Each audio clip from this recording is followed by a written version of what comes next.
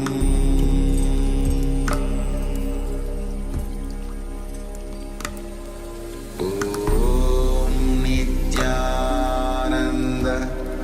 Paramashivoham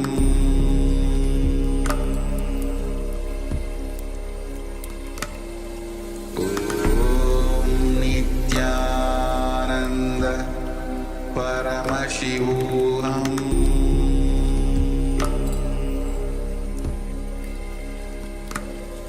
Om Nithyananda Paramashivoham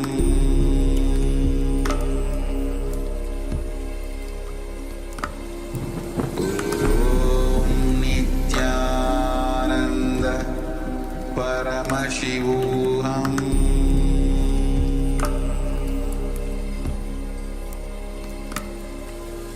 Om Nithyananda Paramashivoham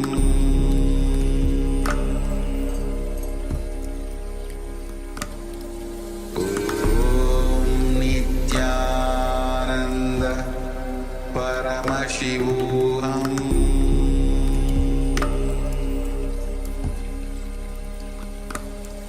Om Nithyananda Paramashivoham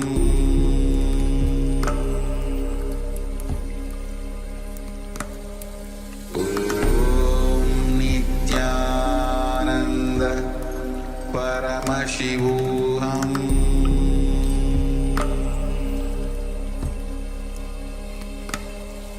Om Nithyananda Paramashivoham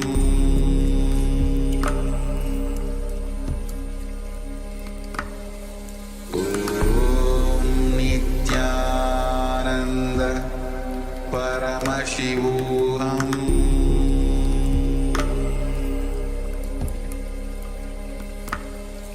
Om Nithyananda Paramashivoham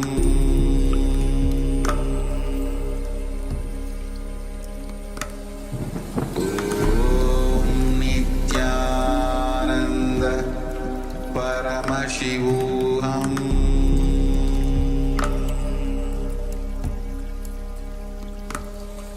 Om Nithyananda Paramashivoham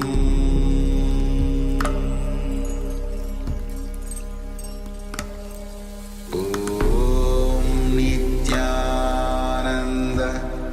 Paramashivoham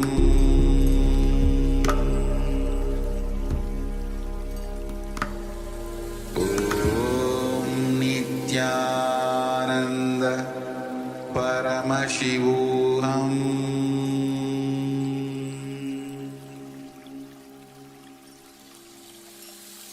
I bless you all. Let you all open all your three eyes.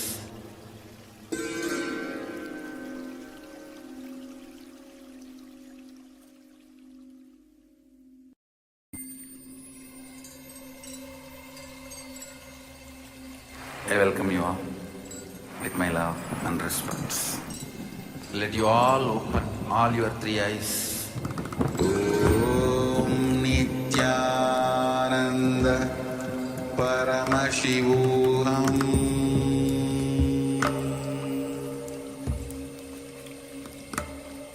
Om Nithyananda Paramashivoham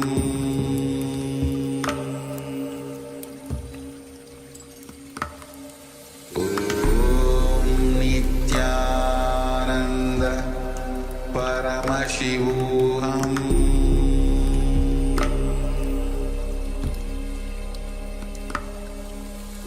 Om Nithyananda Paramashivoham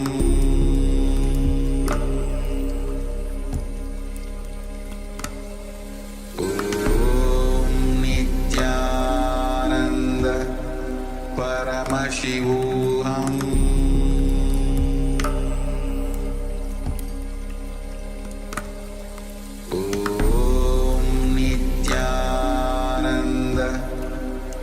Paramashivoham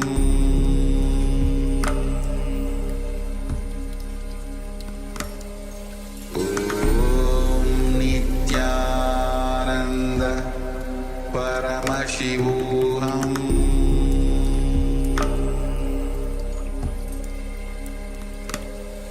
Om Nithyananda Paramashivoham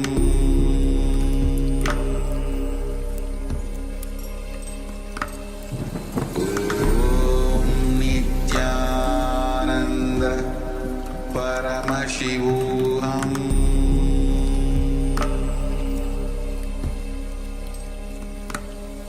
Om Nithyananda Paramashivoham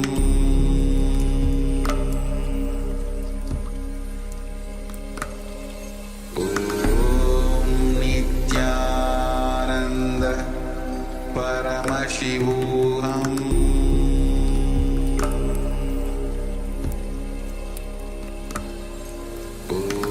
Om Nithyananda Paramashivoham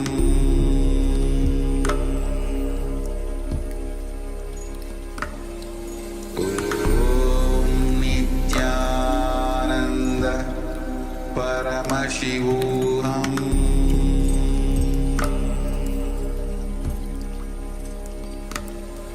Om Nithyananda Paramashivoham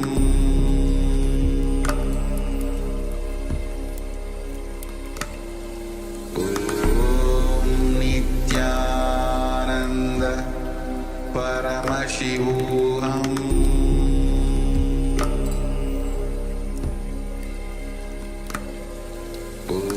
Om Nithyananda Paramashivoham Om Nithyananda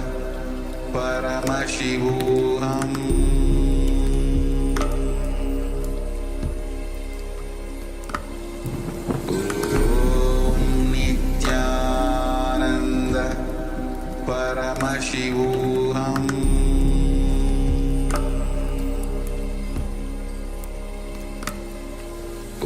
Om Nithyananda Paramashivoham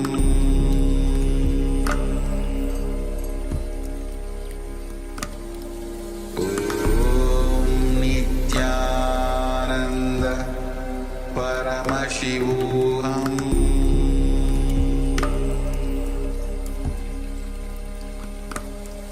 Om Nithyananda Paramashivoham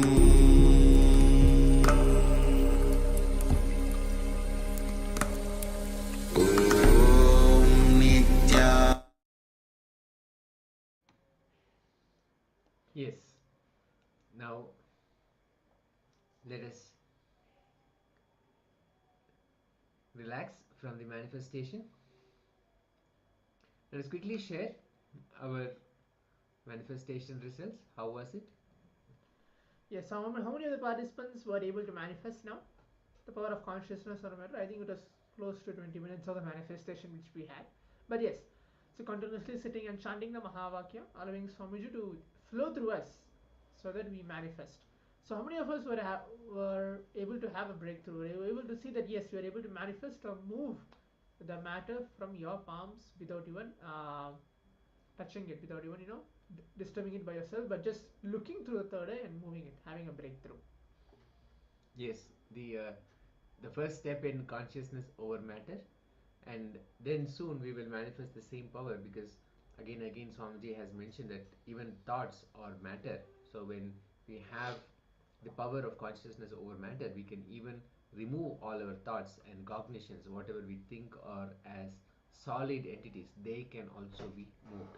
It's a very powerful technique, and when we actually start here with manifesting the power through a coconut or any round object that you may have, you will see the power of consciousness in action. Okay. So as the participants are sharing, let's prepare ourselves. We're going to move on to the next session.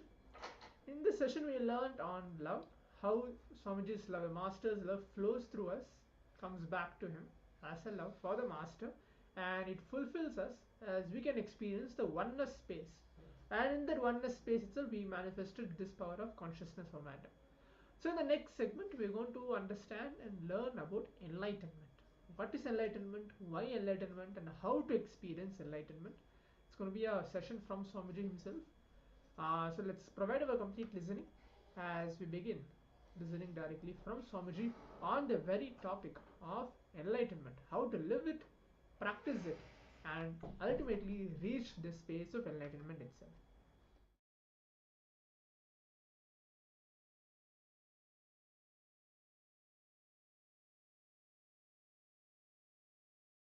Enlightenment is ultimate but not final.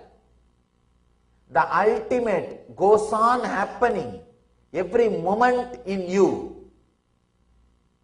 So, word enlightenment should be used as enlightening. That's a proper word. It is a continuous process. So, intensity is responsible for this process to be a continuous process. Enlightening, not enlightenment. Enlightenment is a constant happening in all of us. For an example, one day you overeat and feel dull and decide not to overeat from next meal. It is an enlightenment. And you feel the cloth is hurting you, you loosen it, adjust it, decide to wear better clothing next time, which will not hurt you. It is enlightenment. Chappal is hurting. You decide, oh, I should not be wearing this, and change it. It is enlightenment. And you feel some particular thoughts constantly harasses you, haunts you, depresses you, and you decide, let me not have it again, or let me know how to handle it again. If it comes back, let me unclutch, or let me disclutch, or let me destroy. This is enlightenment. I tell you, constantly enlightenment is happening in all of you. Every moment, the updating happening in your body, mind, emotion, consciousness is enlightenment. If you decide, oh, I am having back pain and knee pain today, tomorrow I will do yoga and see that my body becomes strong, it is enlightenment. So any furtherance towards the superconsciousness is enlightenment. Even keeping your body comfortable is enlightenment. Understand? Whenever you add luxury to your body, you are destroying it. You are not keeping it comfortable. If your clothes are hurting and you are deciding to wear better clothes which does not hurt, is enlightenment. Means keeping it comfortable. But when you add luxury, you add some things which will not keep your body and mind comfortable or happy forever. That is luxury. That is not enlightenment. Understand? Anything which furthers your body, mind, emotion, consciousness towards the superconsciousness, the ultimate, is enlightenment. You don't need to do anything in your life if you want enlightenment, health, $1 billion, not million, billion, $1 billion, and beautiful relationships, everything, all the auspicious things you aspire, all the auspicious things you think you need in your life, I give you. See, please understand, when I say something, I'll be really, really practical. I honestly tell you, the day I decided I will not grieve. That's it. All these things have started gathering around me. Whether it is a good physical health, or mental health, or joy, or emotional health, beautiful ambience to live, or the wealth, everything simply started gathering around me. If you get into a coal mine or the place where they keep the charcoal bags, if you go in and come out, naturally the black dust will be on your body. Same way, just decide this one truth: I will not suffer. That's all. Enlightenment will sit on you like a dust. Any truth makes you understand the value of life, expands your consciousness. And it is a direct method for enlightenment. Even a simple thing, if walking 10 steps is going to make you breathe more easily, understand it is method for enlightenment. If bending your body is going to make you live pain-free, more comfortably within your body, understand it is a method for enlightenment. Anything which expands you is method for enlightenment, method for Jivan Mukti, the ultimate freedom, the ultimate. Now, two things: qualification and wanting. Understand, even if you are not qualified, it's okay. There is no qualification actually. There is no qualification. But the deep wanting it, feeling that I need it, that should be there. There is no need for any qualification. People ask me, Swamiji, what all you did to achieve this enlightenment? I promise, I had all problems which you are having. When I say all, I mean capital letter ALL. I am not having my own meaning. Don't think that if you inquire about that all, then I will hide some portion. No. When I said all, I didn't mean it like that, like this. No. I am very clear. I had all, ALL. All problems which you have. Not able to trust the existence or not able to trust yourself. These are the few problems, the major problems. I had everything. All I can say, there is no qualification for enlightenment. See, I can tell you from my experience, enlightenment does not need any qualification because I did not have. I did not have any qualification. For somebody to win a lottery, there is no qualification required. All you need to do, buy a lottery, that's all. That is the only qualification. Can anybody say, no, I worked, went all the way to the market and paid $1 and bought a lottery, that is why I won $100 million? No. The work which you did is too small for the result which you got. So enlightenment is always a lottery. It is always a lottery. Understand? Never. Once that experience happens, you will understand. You will really know the truth. It is just a blessing. Whatever you do will be nothing more than buying lottery ticket. Person who bought a lottery ticket cannot say, it came to me because of my hard work. But the fools, we always brag. Once it happens, we always find some reason to connect. No, I was also qualified. I was also qualified. But the enlightenment does not need any qualification. It does not need any qualifications. Great Master Ramana Maharshi says in one of his stotra to Arunachala, I gave me and got you. Who is the winner? Who is intelligent guy? He says, I gave me and got you. Who is intelligent guy? So enlightenment You can have enlightenment by giving you. See, giving you is not equal thing for what you received. Even if you have given your whole life, it is nothing more than buying a lottery ticket. Buying a lottery ticket does not mean you have done everything to achieve the result, to win the lottery. To win the lottery. After it happens, you will understand it's just a pure grace and blessing.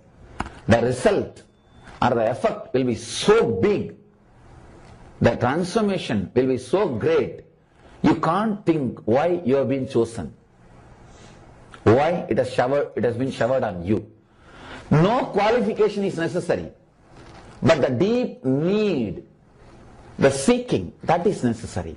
When your actions are based on the reward you get, please understand, I'll give you the example. Every month you get $10,000 paid. So all your actions you perform for the 30 days, the final reward is $10,000. You are working for it. Your mind is such, within few days you will feel that reward is too low for your performance. Even suddenly if it rises to $100,000 per month, within next few days you will feel it is too low for your actions, too less reward. Mind by its nature constantly makes you feel all the reward you get is too less. Even if you get this whole world, you will feel it is too less for your very existence. You don't need to do anything. Just because you are here, you are breathing, you feel the whole world is supposed to be at your feet. That is the way mind works. It is so unfortunate. The next step is the most unfortunate thing. When you feel, feeling any reward you get is less than your performance. You are getting less than what you are offering to society. That is the first problem, disturbance. The second thing, immediately what happens?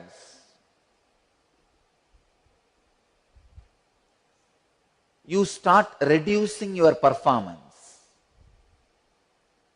If you are a software engineer,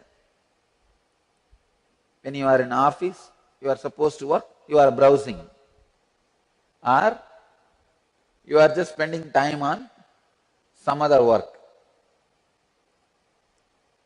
Why? Because you feel, this fellow is paying only $10,000 to me. It's too less for what I am giving to this company, to this person. Let me reduce what I am giving. Your expression, your creativity, your expansion is reducing. You are not understanding.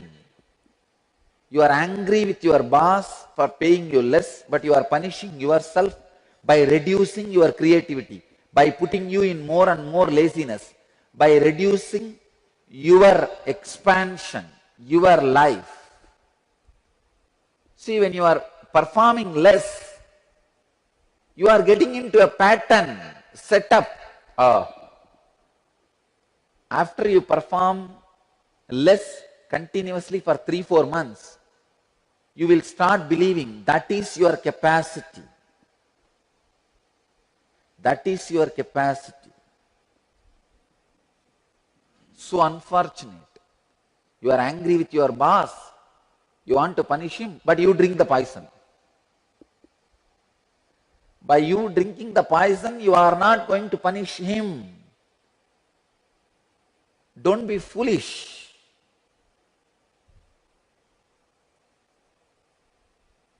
It is so unfortunate when people start disturbing, destroying their own creativity, productivity,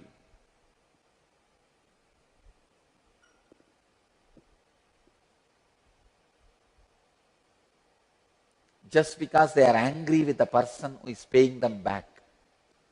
I am giving you one example. Look into your life. Everything moves just with this concept of return. It is so unfortunate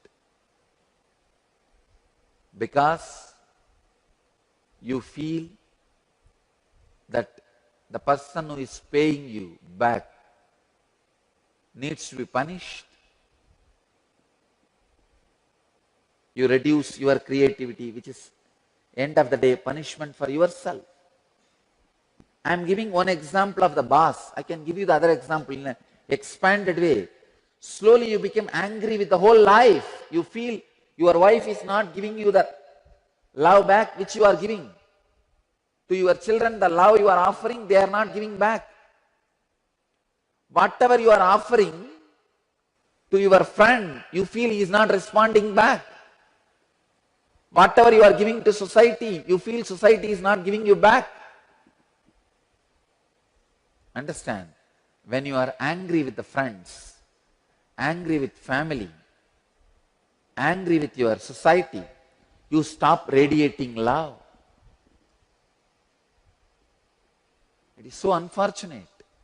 When you stop radiating love, you are punishing yourself. You get into a mental setup, a trend, personality.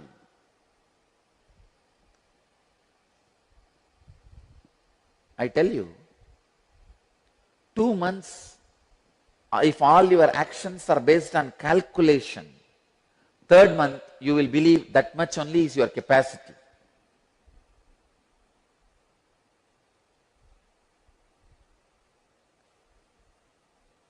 Just try for 2 months without planning or calculating how much you get it back. Go on giving love, courtesy, help, service. Decide. Please understand, 100% of you are in a frozen prison of this calculation of giving and taking. Functioning based on this calculation of what I receive. I'll call that mental setup as the prison. This functioning is called prison. I tell you, break this prison, you will feel real freedom.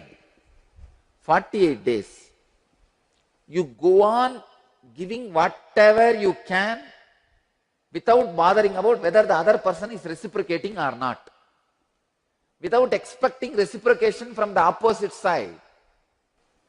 Your time, your energy, your understanding, your love, your help, whatever you can give.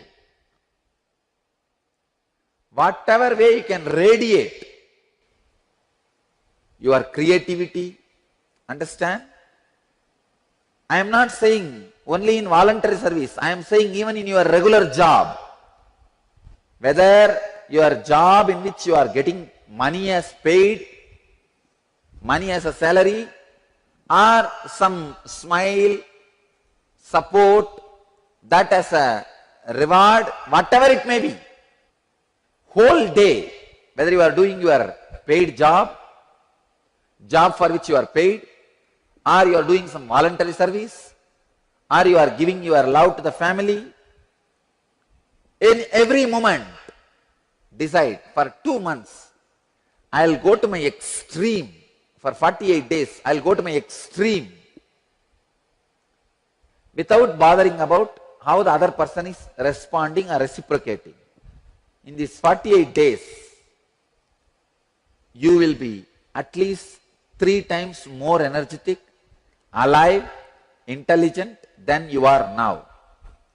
I can give you how to become 3 times better than you. Because you are caught with this one mental setup. See, this is what the first thing you learn in your life, how much you are given back, only give that much. It's a huge unconscious net where all the fishes which are souls are caught.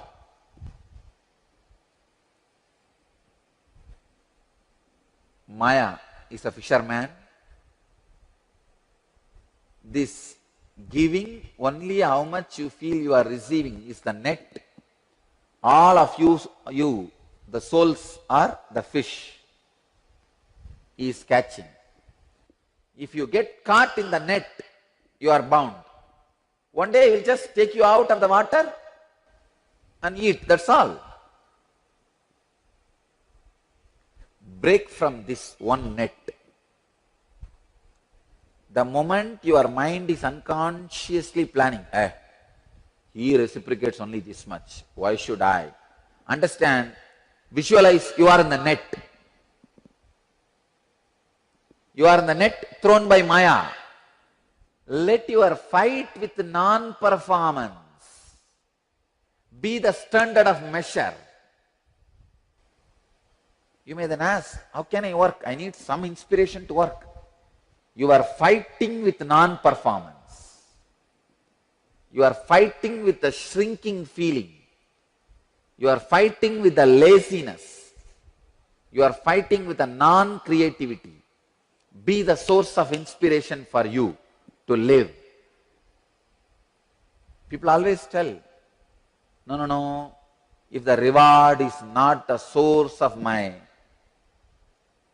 reason for performance, why should I perform? If I should not expect result, why should I perform?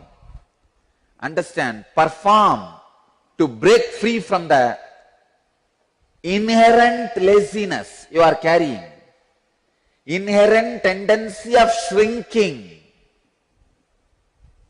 inherent tendency of non-performance. First thing you need to do in your life is the decision to live and expand. Unfortunately for most of the human beings, life is a forced happening on them. First thing, decide to live, will to live. Decide, I am going to live in every dimension of my life.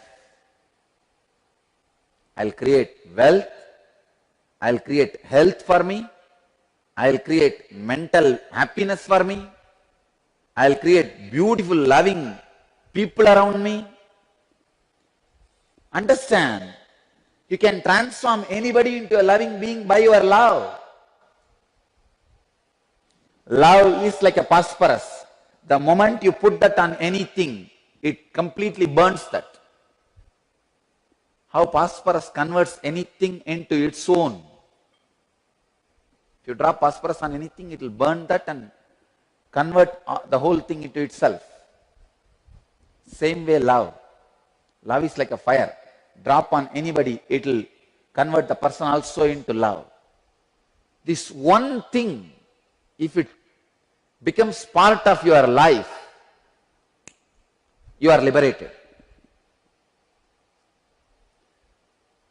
Whether you do pranayama, whether you do yoga, whether you share your time with some people, whether you work in the office, whether you work out in the gym, or you share your love with your family, in every situation you are stopped, you are binding yourself, you are controlling yourself, you are lowering yourself just with the one idea, am I getting back? Am I getting back? Am I getting back? If you are working out 2 days, you see, wow, if the muscle is not happening, oh, then I am not getting back, let me reduce. Constantly, in every step, you lower yourself, you bind yourself. Whether it is your job, or it is your sadhana, or it is your love, whether it is in the line of physical health or mental health or relationship or creating wealth or your fulfillment, in every line, you stop with this one wrong mental setup, stopping because you feel you are not getting enough reward. Anything you get, you are going to feel you are not getting enough. Break from this one mental setup. I tell you, you will explode into enlightenment. Anything, if you focus intensely, suddenly you will have the expanded vision. But without giving the attention or without having the enough samana energy in your body to grasp the complete understanding. I'll give you this one example, then you will be able to understand. If you churn the curd, you will get the butter. Out of butter you can make ghee. Same way, if you churn your body with 1200 long breath, the butter which comes out is samana, the most subtle energy which gives you the understanding, which makes you constantly remember the ultimate truths. See, for example, when you sit and remember, you are God, the whole universe is made out of your imagination, it is made out of same stuff in which dreams are made. When you are having all these understandings, the precise day-to-day activities which need to be done precisely, you don't do.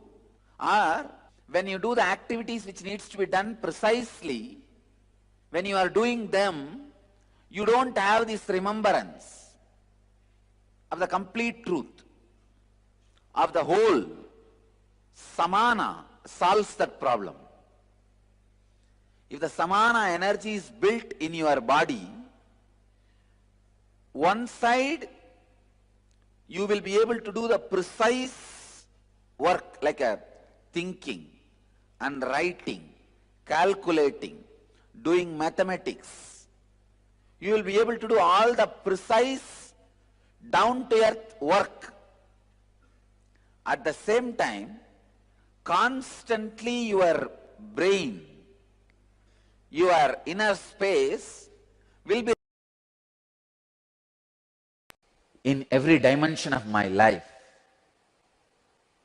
I'll create wealth, I'll create health for me, I'll create mental happiness for me, I'll create beautiful, loving people around me.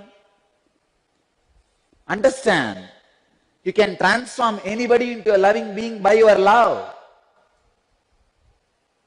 Love is like a phosphorus. The moment you put that on anything, it completely burns that. How phosphorus converts anything into its own. If you drop phosphorus on anything, it will burn that and convert the whole thing into itself. Same way love. Love is like a fire. Drop on anybody, it will convert the person also into love. This one thing, if it becomes part of your life, you are liberated.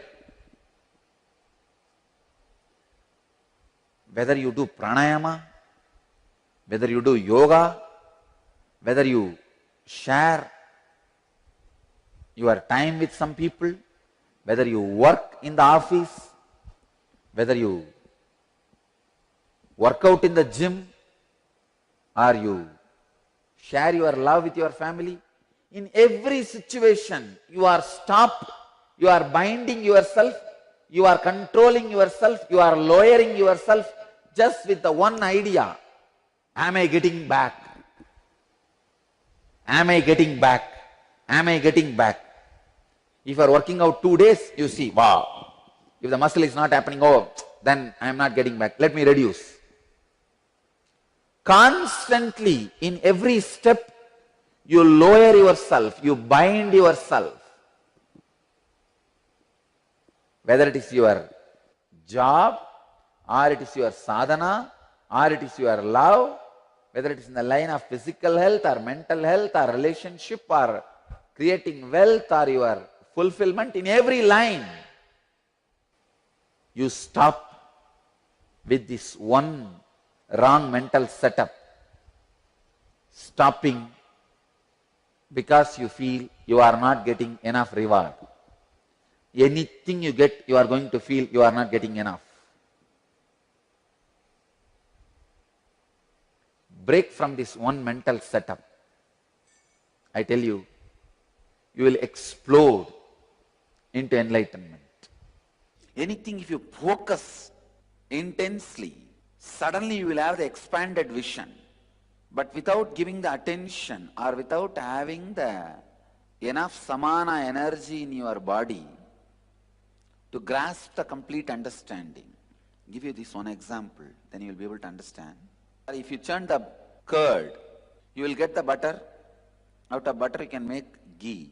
Same way, if you churn your body with 1200 long breath, the butter which comes out is samana, the most subtle energy which gives you the understanding, which makes you constantly remember the ultimate truths. See, for example, when you sit and remember, you are God, the whole universe is made out of your imagination, it is made out of same stuff in which dreams are made. When you are having all these understandings, the precise day-to-day activities which need to be done precisely, you don't do. Or when you do the activities which needs to be done precisely, when you are doing them, you don't have this remembrance of the complete truth, of the whole. Samana solves that problem. If the samana energy is built in your body, one side you will be able to do the precise work like a thinking and writing, calculating, doing mathematics. You will be able to do all the precise down-to-earth work. At the same time, constantly your brain, your inner space will be remembering, will be residing into that beautiful cosmic truths. So even while you take the minutest decision of your life, like you are measuring the land and marking for some building, when you are doing that job, you neither remember you are the whole world, nor have the sense or the intelligence to remember. This is one of the biggest problem all the seekers in all traditions face. If anybody finds the medicine for HIV, Nobel Prize is waiting for him, because that's one of the biggest problem humanity is facing. Same way, if anybody finds solution for this problem, during the minutest works, unable to remember the ultimate existence or the truth, is the HIV seeker's mind is suffering. If somebody can find solution for this problem, he will be respected as the ultimate incarnation, avatari, in the history of spiritual seekers and spirituality.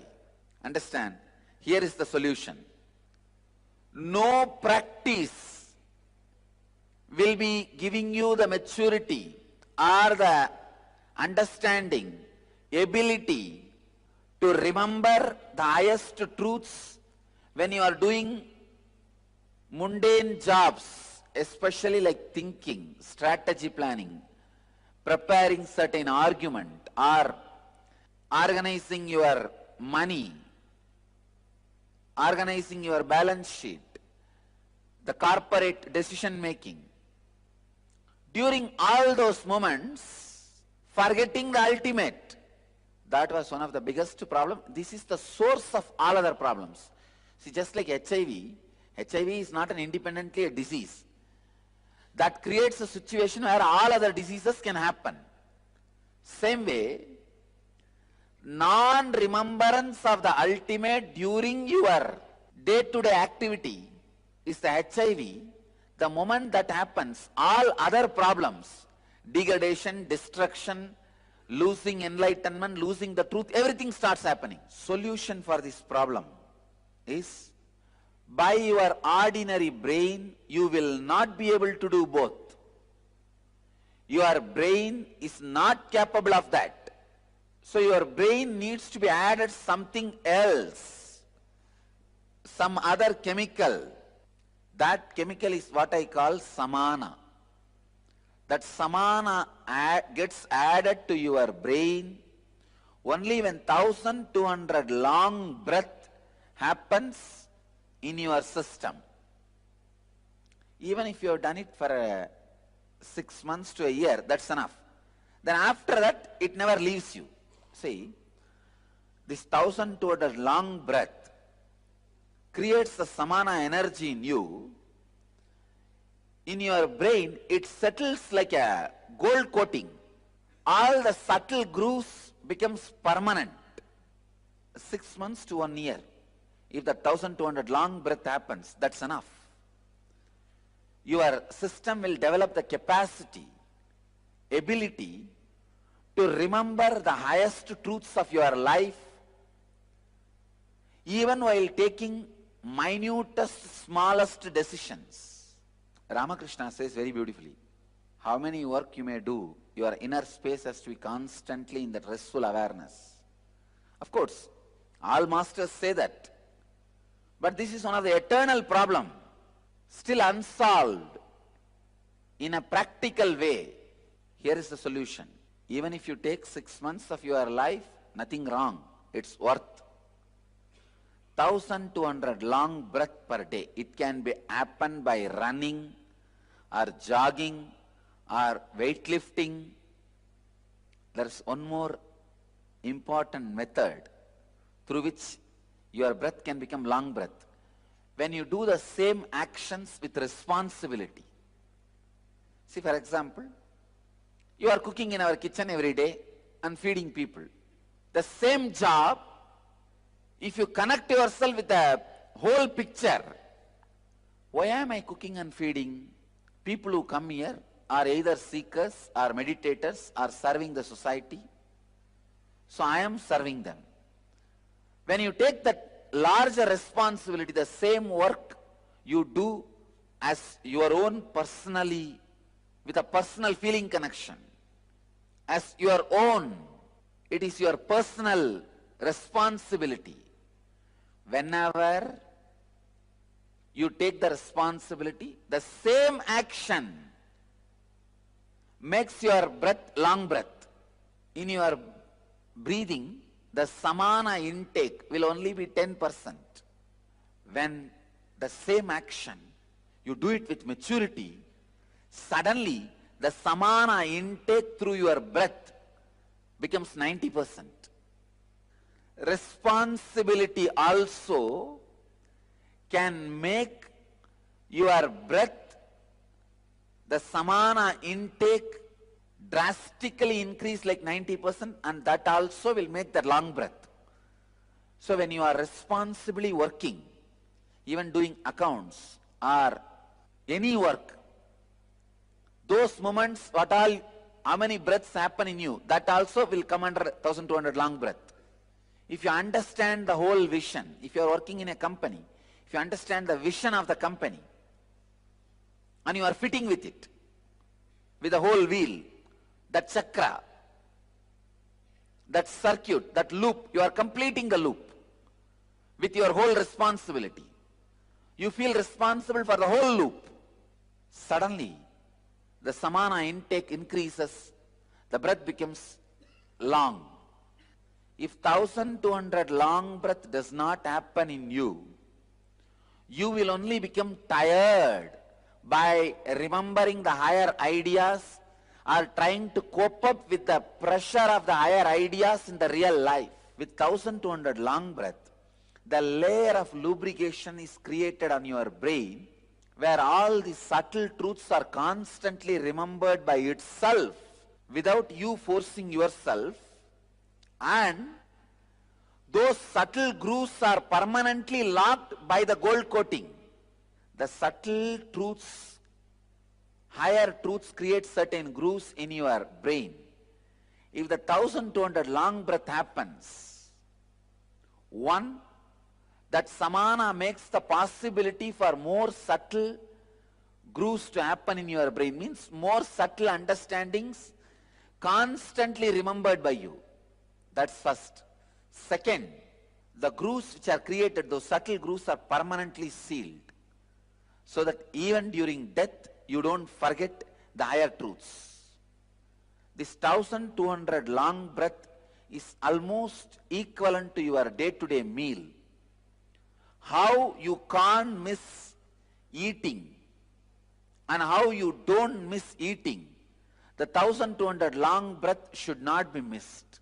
See, just like food creates little energy for your body to run, same way 1200 long breath creates the samana in your brain, which acts as a lubrication and takes care all your major decisions, and your life is done with higher intelligence. See, when you act with higher intelligence, what happens, the tension disappears in your day-to-day life. You don't feel suffocated or suffering. Life flows like a smooth understanding. Wow, what a free, beautiful flow. And everything you touch feels your sweetness. Your internal space is injected, infused in every object you touch. But I wanted all of you to understand this truth. Anything you touch, you infuse your inner space into it. The quality of your inner space is infused into it. You need to understand the problem is not mental, it is chemical. If you are trying with a mental technique, you are going to be again and again failure. Just like without sufficient protein, even if you do any number of weightlifting, working out, your muscles won't get built. See, for muscles to get built, just weightlifting is not enough. You need to supply enough protein. The natural protein, like vegetables or the protein-based fruits, vegetables and all those things. Only when you give that food, the muscles get built.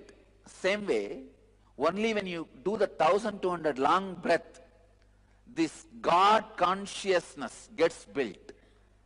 The higher consciousness gets built in your system. Otherwise, you are like a person who is working out continuously, but eating only little wheat and little rice. Nothing else. Maybe whatever muscles you have will become tight, but you are not going to build muscles. Because to build muscles, the protein needs to be supplied. Protein supply is necessary. Same way, this 1200 long breath is the protein for your spiritual muscles. You need to have highest samana with spiritual intelligence. The samana energy is not sufficient enough. Only that you lack. Add that part, the samana component. The spiritual intelligence which you receive will become permanent. It will stay in your system eternally. As I say that living enlightenment, living with higher intelligence will become lifestyle in you. Satsanga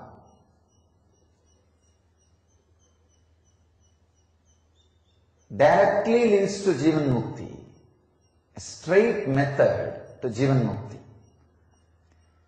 If I have to define Satsanga,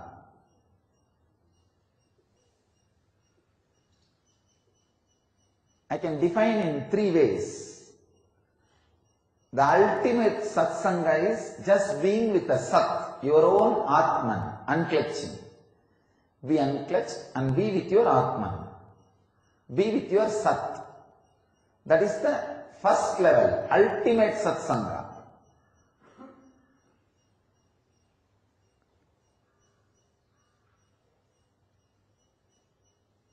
Whenever you are not able to do that, whenever you are not able to be in that space, then the second level satsanga is be with the words of a person who constantly drives you towards the Sat, who is constantly reminding you to be unclutched.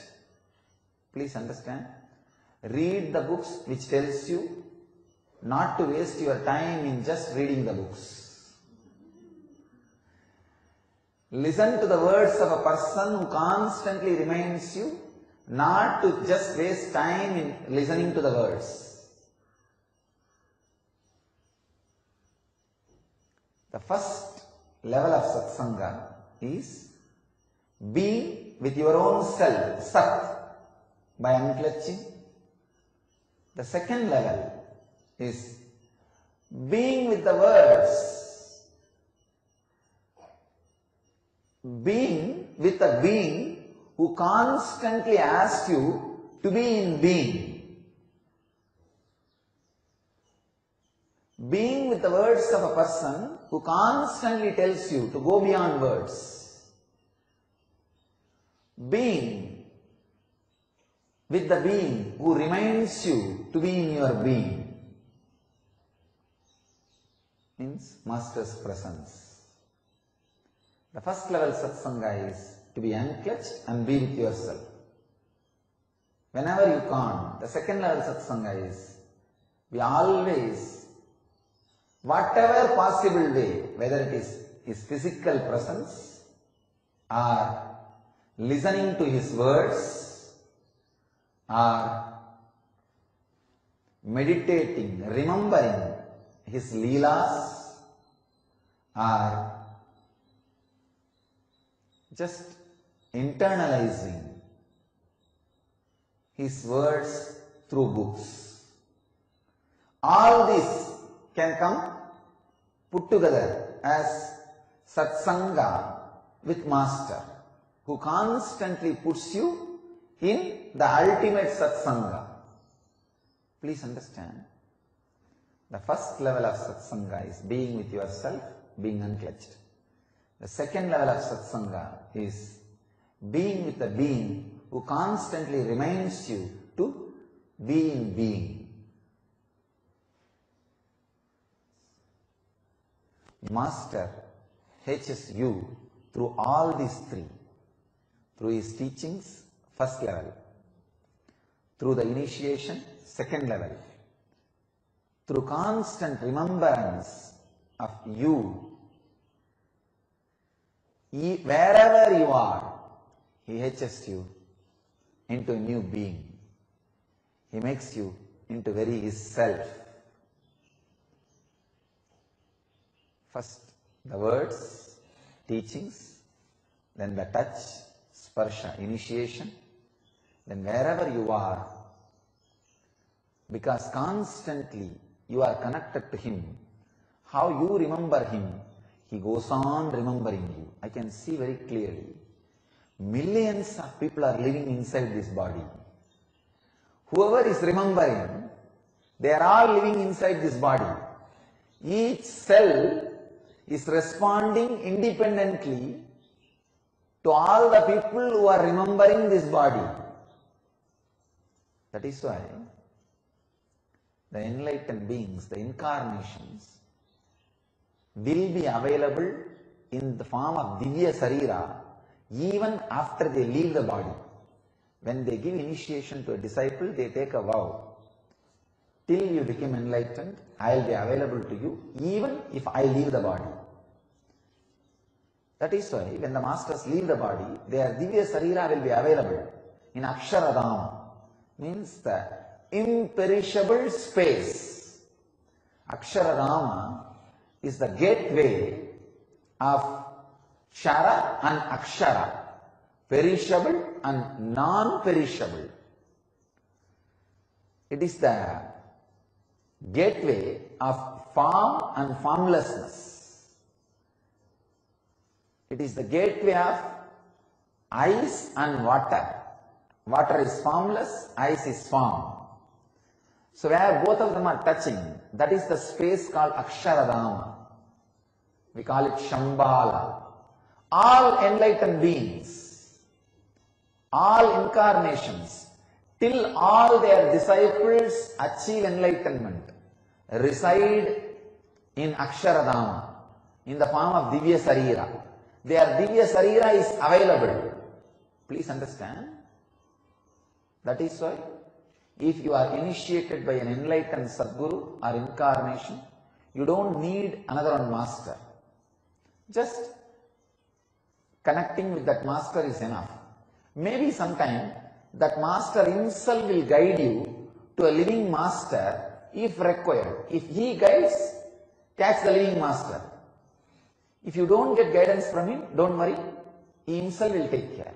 Just retain the strong vidarka with him, that's all.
Now let us internalize the powers, the cosmic truths that were revealed by the Supreme Pontiff of Hinduism.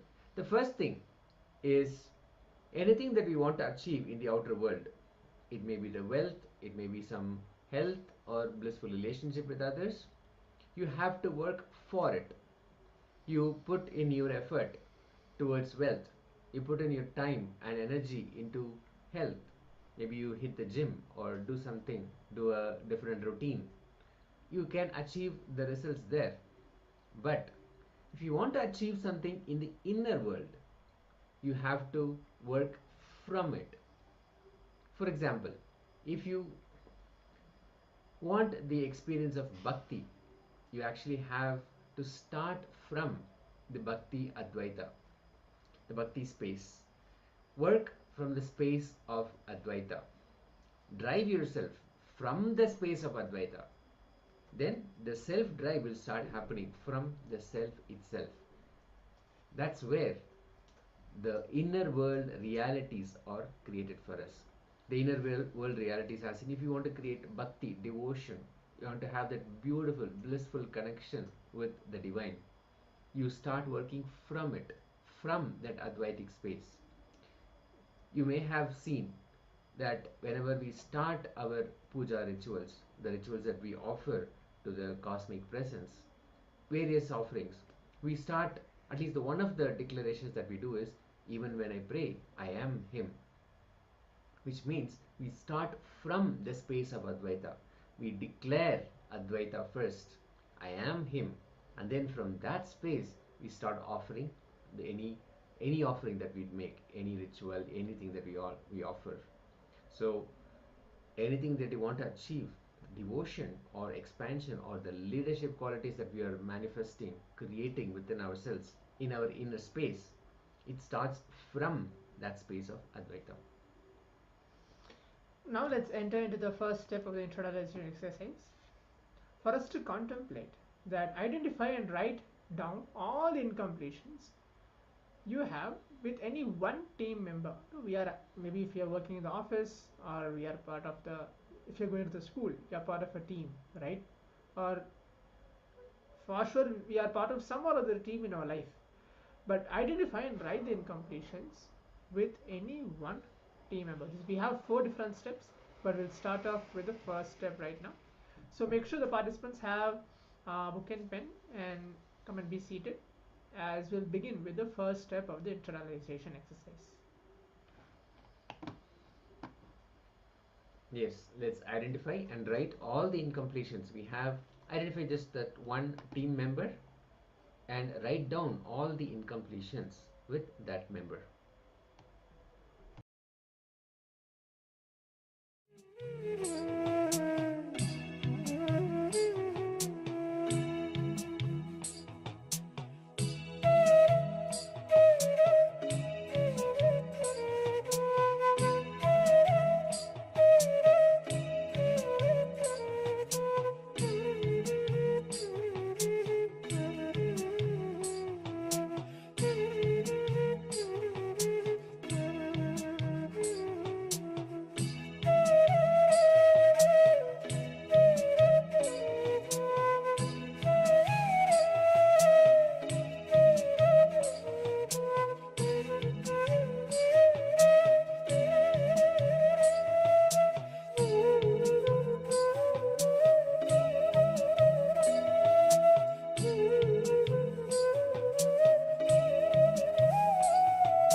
Now we'll be moving on to the next step. The moment you relate, provide your listening and find the incompletions between you and the person. Find the incompletions that come up the moment you relate and listen to that person. So now let us move on to this step.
So now we'll be moving ahead.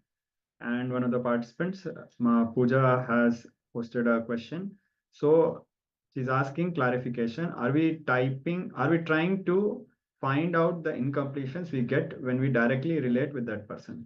Yes, Ma, that is the correct understanding. And we'll elaborate on that more. We'll also mention the third step. So now we identified the person with whom we are doing this completion process. And when we think about that person, many incompletions come up. We identified that. Now for each incompletion you noted, look into your whole life and scan if you experience similar kind of incompletion at any kind of situation. And understand the other person is not responsible for the incompletion you are holding. So let us take an example. In your life, many times, the incompletions that we have with our father, for example, you'll have the same incompletion with the boss, or you'll have the same incompletion with the principal or a teacher in your school or college, or lecturer in your university.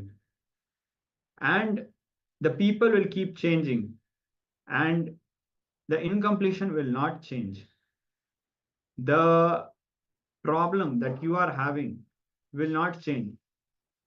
For example, if you feel that there are people who are constantly nagging you that you're not on time, you will be seeing that as if there is a certain category of people who are always having this problem, or you will be feeling like life is doing this to you. So identify the incompletions you're having with your team lead and look in and scan your whole life. Do you experience a similar kind of incompletion in any other situation? And understand that the person is not responsible for the incompletion you are holding. So now we are projecting this third step. Also, if any of our participants have any questions, please do let us know. Put your questions in the chat so we can clarify.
Now, for a few minutes, contemplate somebody did something, and with somebody else, you're shouting or keeping distance, starting with antagonism or hostility, seeing the other person as if against you. Contemplate on this happening, that an event happened with somebody, but you are keeping a distance with somebody else. Please spend some time and look in.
So now let us please settle down from this previous exercise.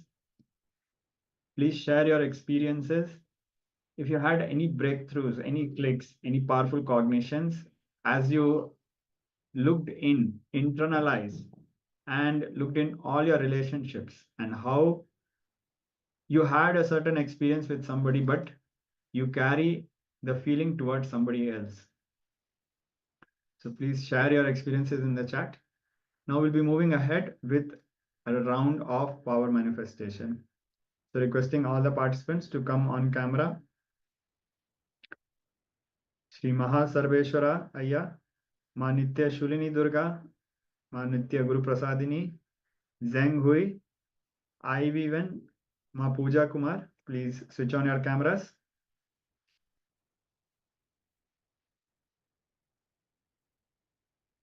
So in this round of power manifestation, we'll be projecting a certain length dimension question, means a logical question. And without using any mathematical calculation or logic, just through the power of the third eye, all of us have to tell the answer.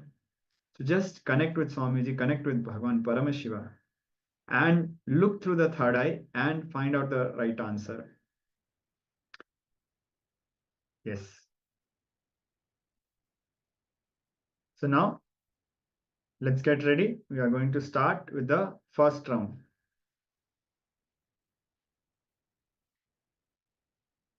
So there's a series and you have to tell what comes next. 2, 10, 12, 60, 62, 310. So what comes next? All of us will be getting 1 minute. It is going to be a rapid series so that your logic doesn't kick in. So please look through your third eye, chant the Mahavakya, Om Nithyananda Paramashivoham. Remember Swamiji in your third eye and look and see the answer through the third eye, and please share the answer.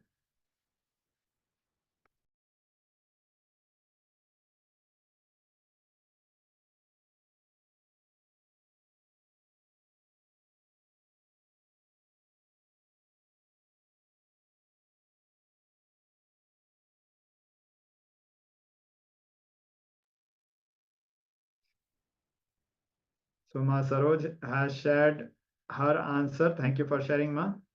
Requesting all other participants to also quickly share.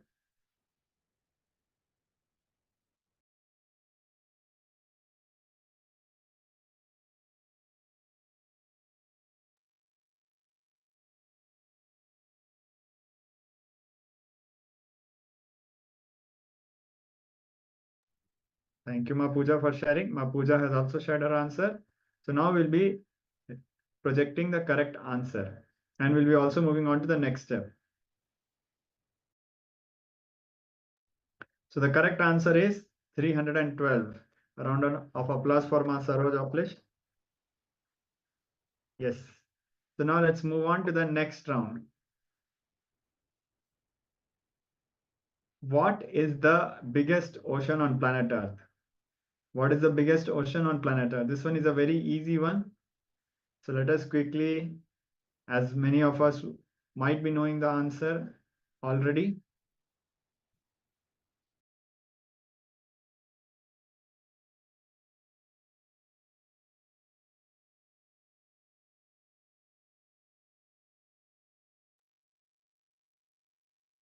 Yes.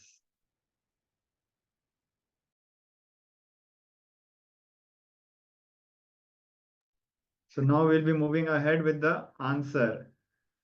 We are going to give, since the participants are yet to share, we request all of you to put the answers in the group.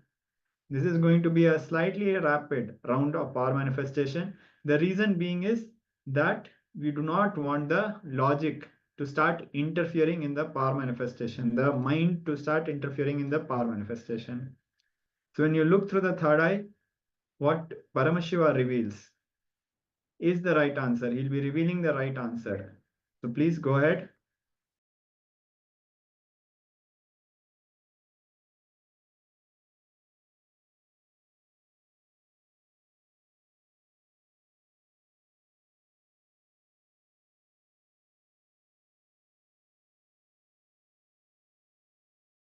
Yes, so Ma Saroj Oplish has shared what she feels, what she saw as the correct answer. Now we'll be projecting the answer and we'll be also moving to the next question. The correct answer is Pacific Ocean. Yes. So now we'll be moving to the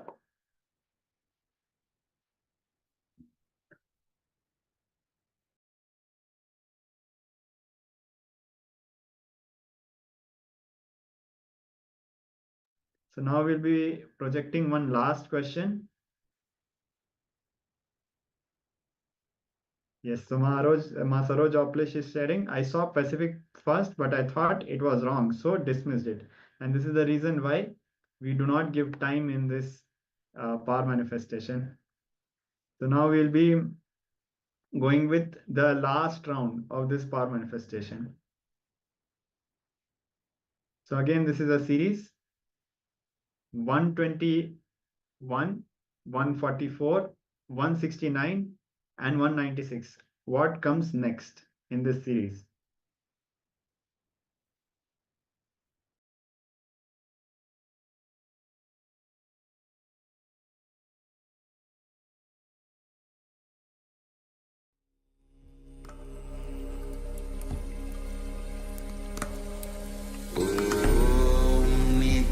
Nityanand परमशिवोऽहम्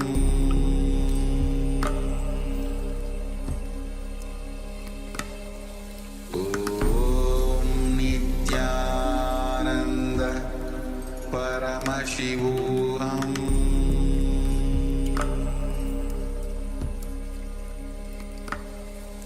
ॐ नित्यानन्द परमशिवोऽहम्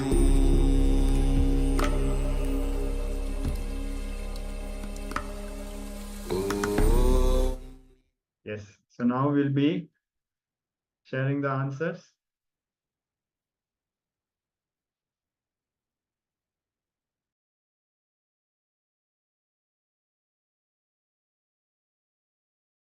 So we request all the participants to quickly share the answer. You have the last few seconds.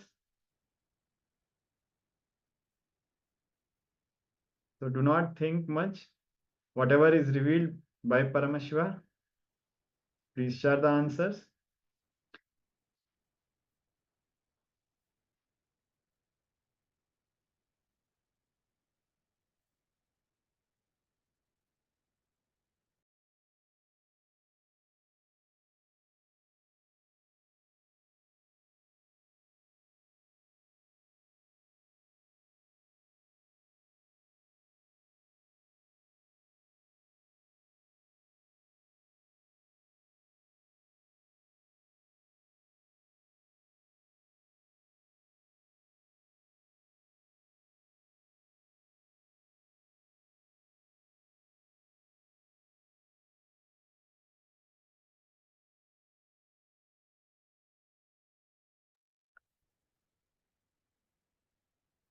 Yes, so now we are going to move ahead. A last chance for all the participants.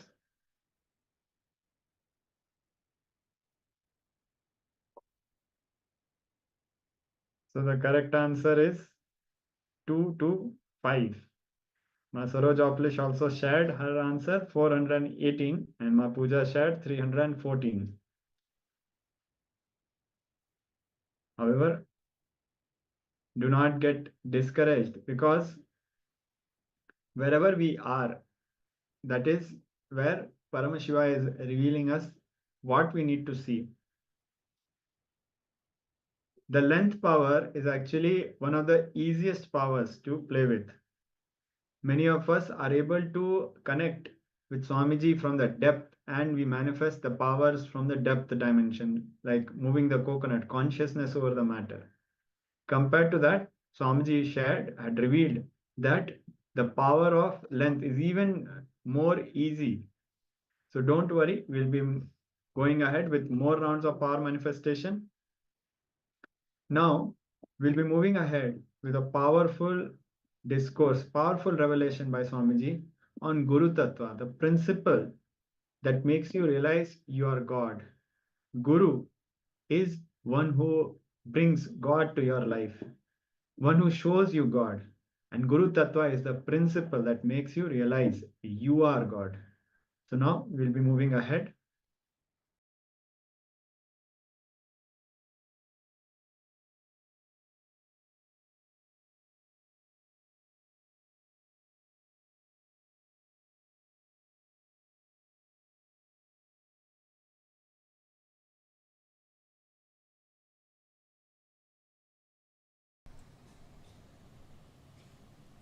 The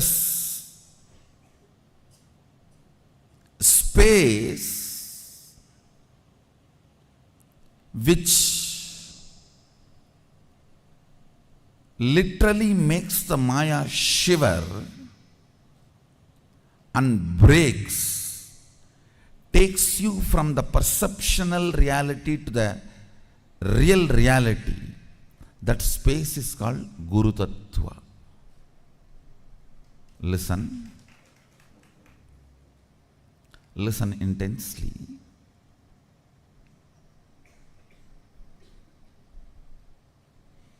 Reality as it is Sadashiva, because Karana and Karya can never be separated. Me and my actions can never be separated. You and your actions can never be separated. But you and your reactions can never be together.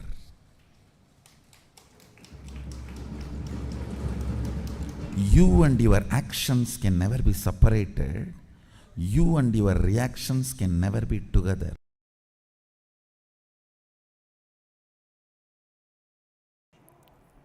In Hindu tradition,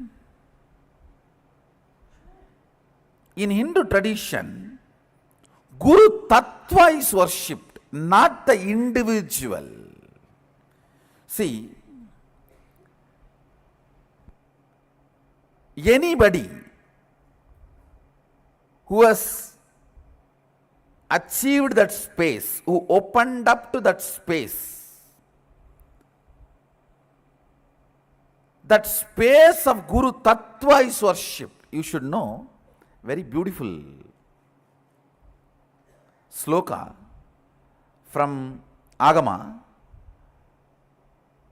Once Devi and Mahadeva, Sadashiva and Adishakti, they both were sitting in Kailas. Suddenly Sadashiva bows down with folded hands with a tremendous respect. Devi asks, you are the Brahmanda, you are the Bhuvananda, you are the Nayaka, Lord of the universe. To whom are you bowing down? Sadashiva says, I am bowing down to Guru Tattva, on which I am constantly meditating. I reside. Guru Tattva is much more than God in Hinduism. Then he delivers the whole Guru Gita. The whole Guru Gita is delivered to him, delivered to Devi by Sadashiva with this start. This is the way he starts. Devi asks the question, to whom are you bowing down? You are the Lord of the universe. Then he explains about the Guru Tattva and Guru Gita. There he very clearly explains. I think it is around 500 slokas. I'll give you just 3 points. 1. The individual person is not worshipped. I am only the shell for that Guru Tattva. The principle is worshipped. That is why this throne. That's why these jewels. All these are for this principle, for the responsibility I am doing. If you see me in the courtyard, actually the moment I finish the session and go out, first thing I'll do, I'll remove all this and throw it away. It's not that I want all this and wearing. These are all the respect, reverence given to this Tattva, given to this principle, Guru Tattva. And Sadashiva says one more thing. Devi asks, if I see Guru and God both at a time, to whom should I bow down first? He says Guru, because even if the God leaves, Guru will bring the God back to you. And when you are bowing down to Guru, even if the God leaves, Guru will bring the God back to you. But even God cannot bring Guru back to you. Understand? Even God cannot bring Guru back to you. Guru Tattva is worshipped.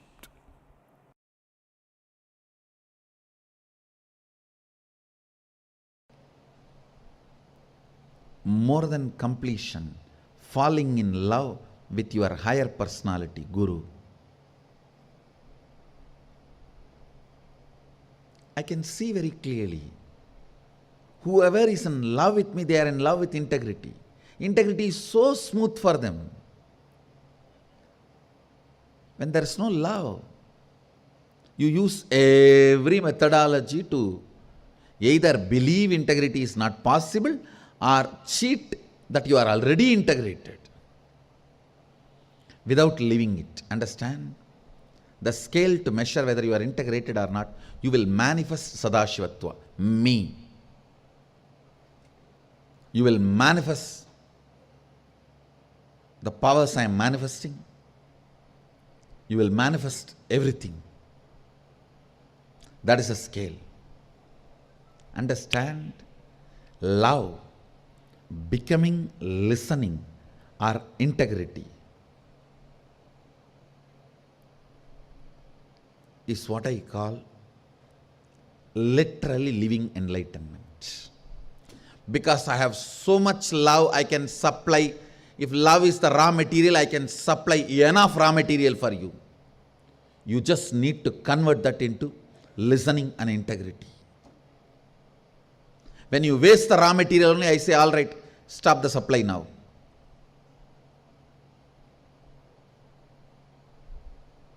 If you convert my love into listening and integrity, I'll give you unending supply because I'm ocean.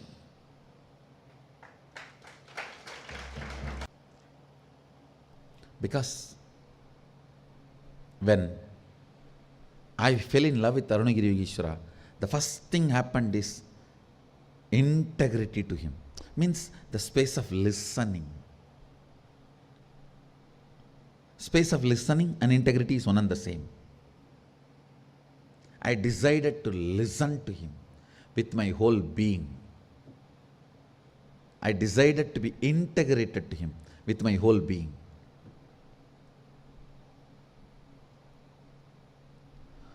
Falling in love can either make you decide to possess and squeeze and suck and exploit him, or it can make you decide to be integrated and listen to him. Both can be done. Both can happen. That will only decide whether you are going to be Rudraganya or court dancer. Whether you are going to be a chaste woman or a prostitute. Chaste woman, when she falls in love, decides to be listening and integrated. A prostitute only plans to exploit, suck and possess and fleece. Whether it's money or power or whatever.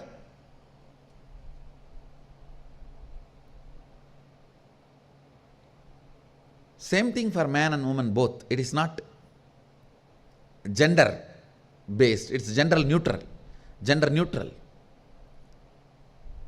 A real disciple, man, when he falls in love, he decides to listen and integrate it. Or he plans cunningly how to keep everything under the control and have my share of power, everything in my hand.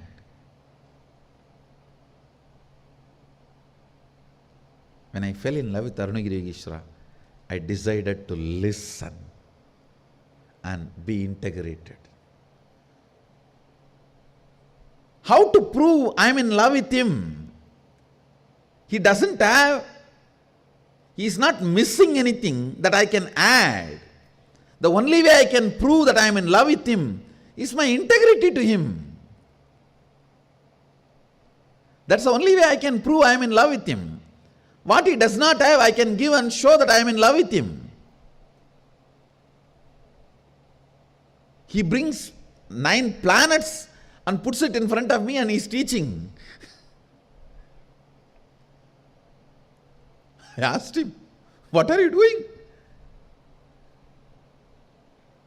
If people look up, sun will not be there. He said, don't worry. Till you finish your session, class, padida. நீ படிக்கிற வரைக்கும் எவனும் மேல பார்க்க மாட்டான்டா. Means learn, till you finish learning, nobody will look up. Look here. Why are you bothered about all that? A being who can bring the planets and teach me astrology,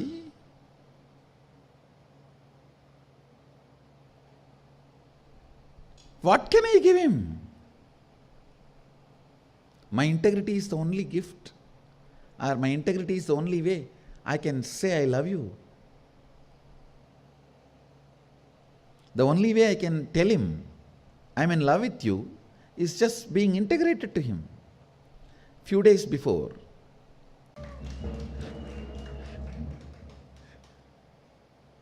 when you fall in love, the first thing should happen to you is deciding to be listening, integrated. If you hit the bottom, oh, how much I can sacrifice? You hit the rock bottom, water is not going to come in this borewell. Borewell failure. If you don't know, integrity is the only way I can tell him I am in love with him. Then you are Ganga. You are Ganga. You are Ganga. Ganga can change her very biomemory quality of flowing downward and break that and can go upward just to touch the feet of Vishwanatha in Kashi.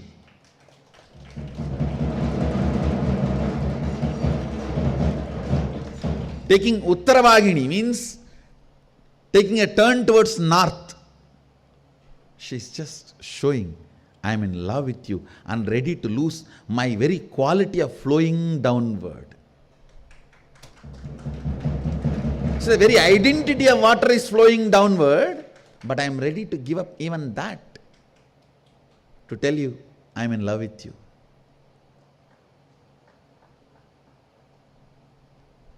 That is the integrity. She turned towards north just to tell Sadashiva, I am in love with you. Integrity is the expression of love. Integrity is the experience of love. Integrity is personification of listening. I am in love with her, that is why I made her love me. Understand? Only when I am in love with you, I made you love me.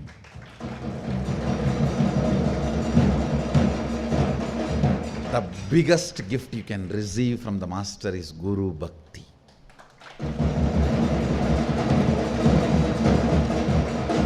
Love towards the Master. Everything else can just follow you. If you just pick up that one gift, Guru Bhakti. Same way, when I know the love is coming out as integrity, I will only empower the supply chain with more and more love, with more and more joy. Because I know now, it's only becoming integrity, it's only becoming listening, it's only becoming enlightenment. Come on, give more, supply more. Sanctioned, approved. If it comes out as arrogance, possessiveness, abusing, becoming power center, all that stupidity, then all right, why to destroy that fellow? Stop the supply chain, divert it. This is the secret of my love. Use it for listening and integrity, you will be showered. Abuse it for anything. Not only the supply chain will be stopped, whatever was given also will be taken away. So even the past will become a faded memory. It will no more be part of your cognition. It will be remote memory. After all, past, present, future is in my hand.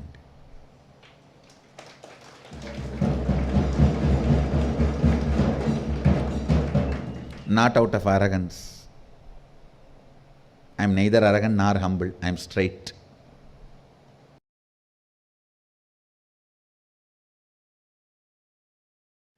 The moment you open your mouth, if all your exaggeration is moving around, either your God or Guru, I tell you, you are one of the richest being in the planet Earth, because all your hope, need for qualitative, quantitative difference, and greed, exaggeration, everything is centered on something else other than you, will wake you up towards oneness.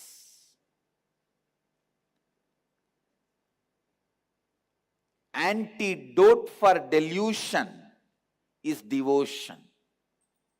Antidote for Maya is Leela.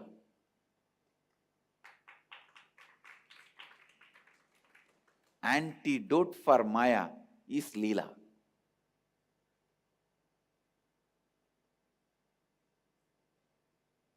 Understand? Exaggeration is inevitable. You can't kill it. I challenge. Record any of your conversation for 10 minutes. You will see constantly exaggeration erupting. Even in negative way, if you hate somebody, you will exaggerate negatively about that person. Exaggeration is the way your mind functions. So till it dies, let your exaggerations be centered on your God or Guru, your Ishta. Your Ishta. If it is centered on God, you will experience Him in deities. If it is centered on Guru, you will experience it living. But exaggeration is the basic quality with which you function. That getting diverted towards the being who can never be exaggerated is devotion. That's the only way you wake up. You wake up to the reality. When you wake up to the reality,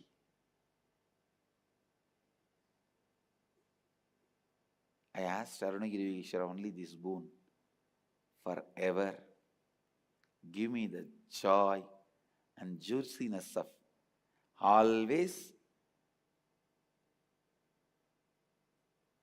putting, surrendering, dumping my need to exaggerate on you.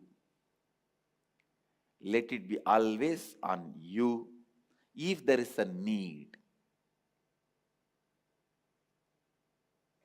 Before enlightenment, there will be need. Once the enlightenment happens, then there is no need to exaggerate, because you know nothing can be exaggerated. Anything you tell about Him is Him. It's only less than Him, not exaggeration. Only you will be crying, oh, words cannot be sufficient. Words are not enough to describe Him.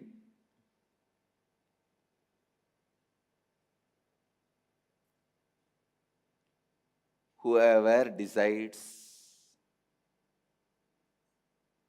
in my words and deeds and thinking, all my exaggeration will be only centered on my Ishta. You are traveling on the path of enlightenment. Get ready to wake up. Look in. That is all is love current of Mahadeva. I tell you.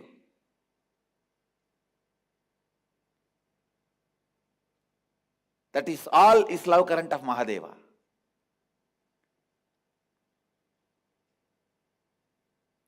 Understand? Today's subject for Vakyartha Sadas is how all of us have this exaggeration pattern and keep it centered on us, and how we can shift it to God or Guru. Guru is nothing but the expression of God demanding you to shift that hope for exaggeration on divine. Guru is nothing but the statement given to you by God. Hey, shift. Guru is statement of God. God is state of Guru. Guru is statement of God. God is state of Guru. State just gives a statement. State just gives a statement. Shift. You have suffered enough with the exaggerations of you. Shift now. I am here to liberate you from this need of exaggeration. To wake you up to the reality which can never be exaggerated, which is too big.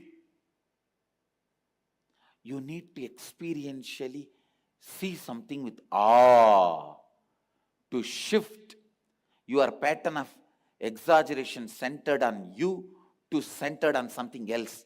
That is when Guru appears and gives you that feeling, ah.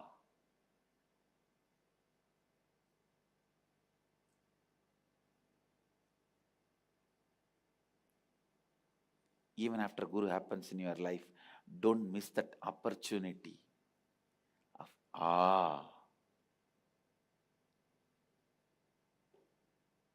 that shift. Blessed are those who experience that shift, because they wake up. They wake up. They wake up. If you study the whole Shiva Purana or Leelas of Mahadeva in Madurai, everything is all about just giving you the experience of awe and shifting your ever exaggeration pattern from you to him. That's all. That's all.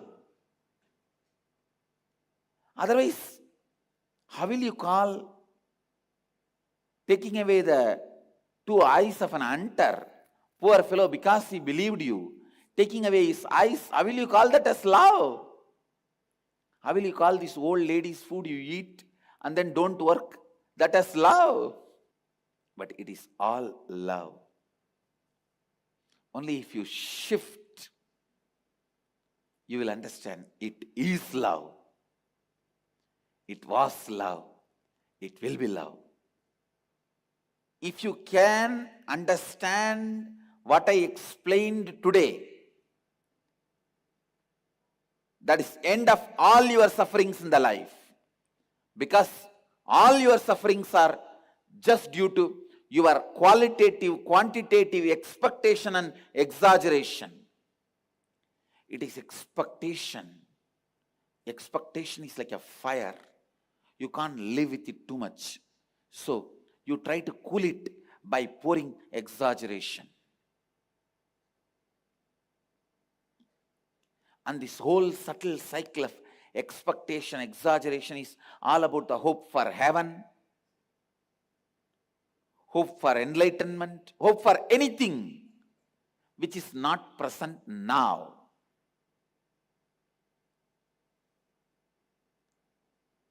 And if that is shifted from you, from Aham to Shiva, you will experience Shivoham. Because anything you deeply love becomes part of you. Anything you feel as part of you, you start deeply loving it. That's all. If you feel you is you, you will exaggerate your actions, your memories, your experiences. If you think you is Mahadeva, you will celebrate his presence, his experience, him. Celebrating the source is always a liberation. Celebrating a small branch is always a bondage. Understand? You are not away from Mahadeva, but what you see, your perception about you is a small branch. So celebrating it will be bondage. Celebrate the source. That will be liberation.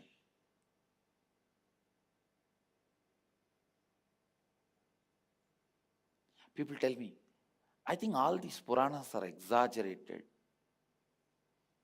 If you open your mouth and speak 10 minutes, then you will understand how much you exaggerate about you.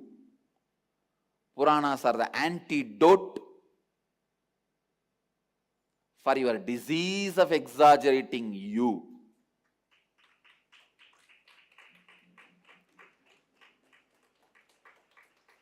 It's a shift. It's a shift.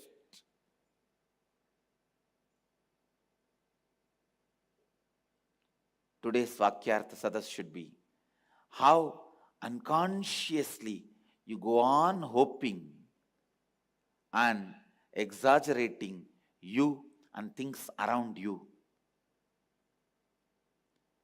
Starting from the fairy tales, need for fairy tales, to need for carrying tales. Need for fairy tales is the hope getting exaggerated. Carrying tales is desperation getting exaggerated. Understand? Hope for fairy tale. Fairy tale is hope getting exaggerated. Carrying tales is desperation getting exaggerated. Whether it's a fairy tale or carrying tale, it's hell, suffering. Shift the focus of exaggeration from you to him, from Aham to Shiva.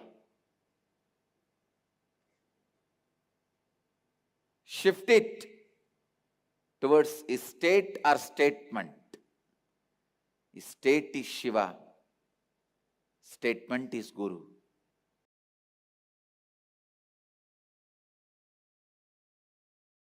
Listen. Master is a new possibility happening in your life. Master is a new possibility happening in your life. Is a new language.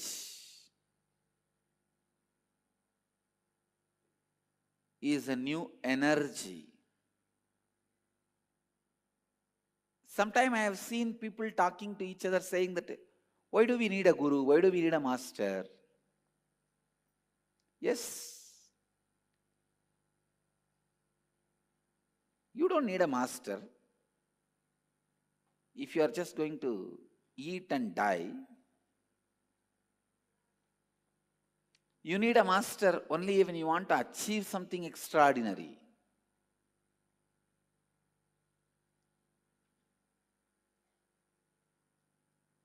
The guy who doesn't have eyes, who is born blind, can never understand what he is missing. How much ever people with eyes try to explain to him, the guy will never understand what he is missing. Small story. A born blind man was told by his friend that blind man's newborn child is dead. The blind man could not understand. How can my child die? How did it happen? Tell me. The friend said, no, while they gave milk to the child, it got stuck in the throat and child died. This fellow asked, what is milk? Blind man asked, what is milk? The friend said, oh, it is a white. You don't know what is milk? It will be white color. This guy asks, what is white color? What is white? The friend says, hey, have you not seen the crane? The bird crane? That is white color. He asked, what is the crane bird? Friend could not explain further. He got thoroughly confused. He just kept that blind man's hand like this and showed, see how it looks? And then the blind man was feeling his own hand. Oh, yes, I understand. Like this only the crane will be. Then the blind man says, now I understand. Such big thing, if you put it in the mouth of the child, it will die only. A born blind man can never understand what is missing. I tell you, a man who never tasted Guru in the life will never understand what is missing in the life. Is a new language in your being. Is a new consciousness in your being. Is new being in your life. Because sun never dies. Every new day is born. Because Master never loses the inspiration.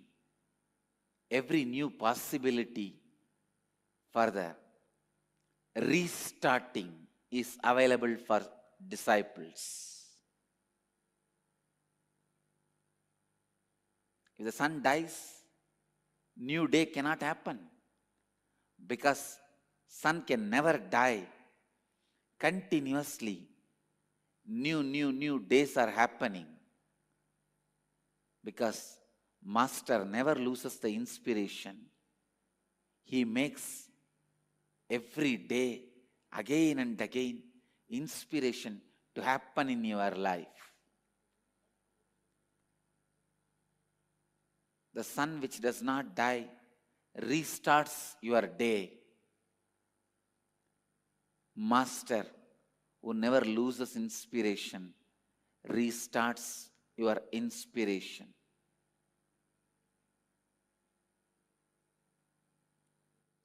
I tell you, Master is actually a new language in your being.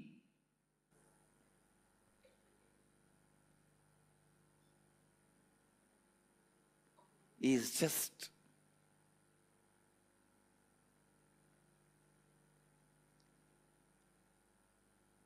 understand.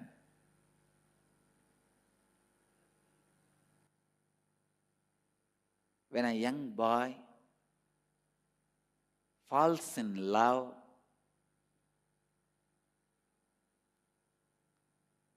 he experiences the dimension which he himself never seen in his life. When a girl falls in love, he experiences the dimension which she has never seen in her life. When a boy or a girl falls in love, they experience a new dimension of their life which they never seen existed in them. Listen, listen. I am explaining a very sensitive subject. Dhyan se suniye. Don't create a scandal about it. Listen.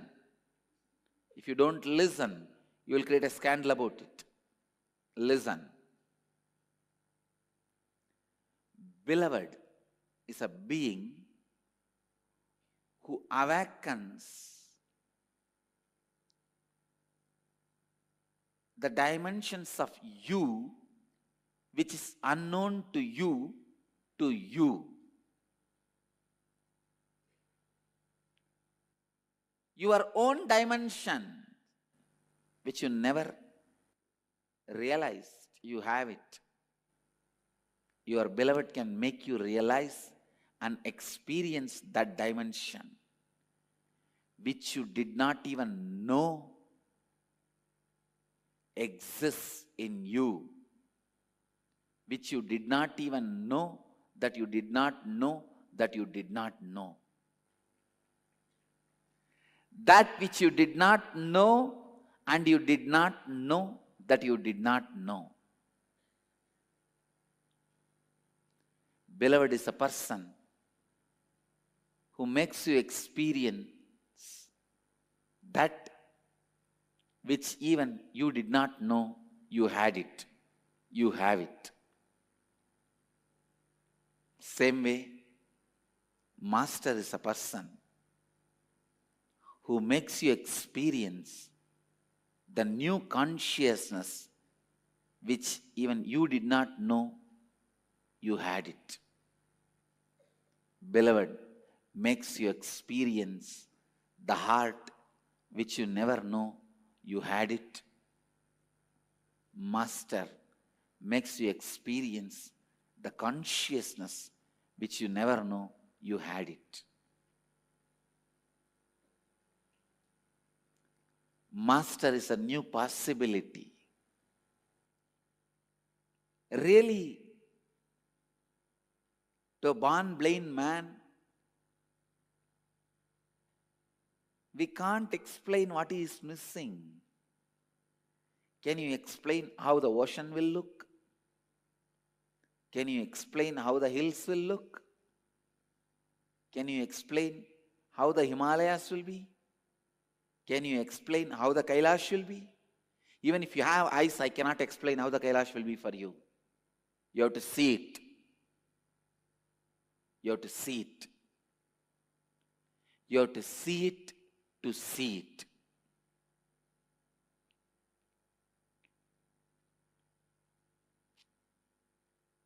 Even with my big eyes, I could not see it. Rolling this side and that side, even with my big eyes, I could not cover it or catch it.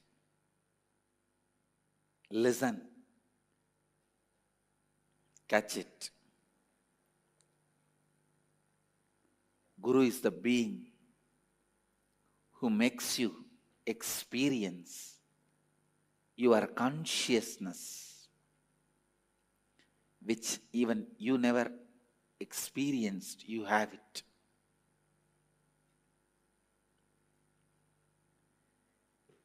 Is a new breeze, new energy, new possibility, new reality, new power,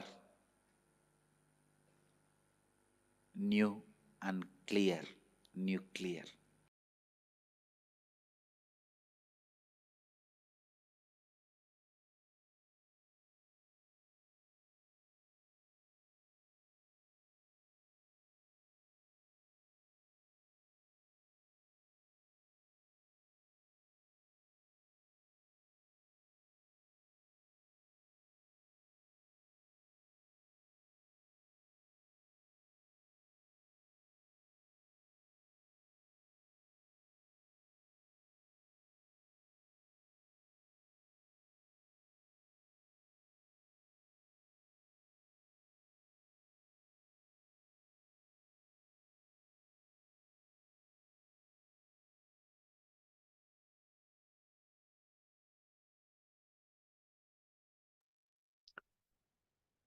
Yes.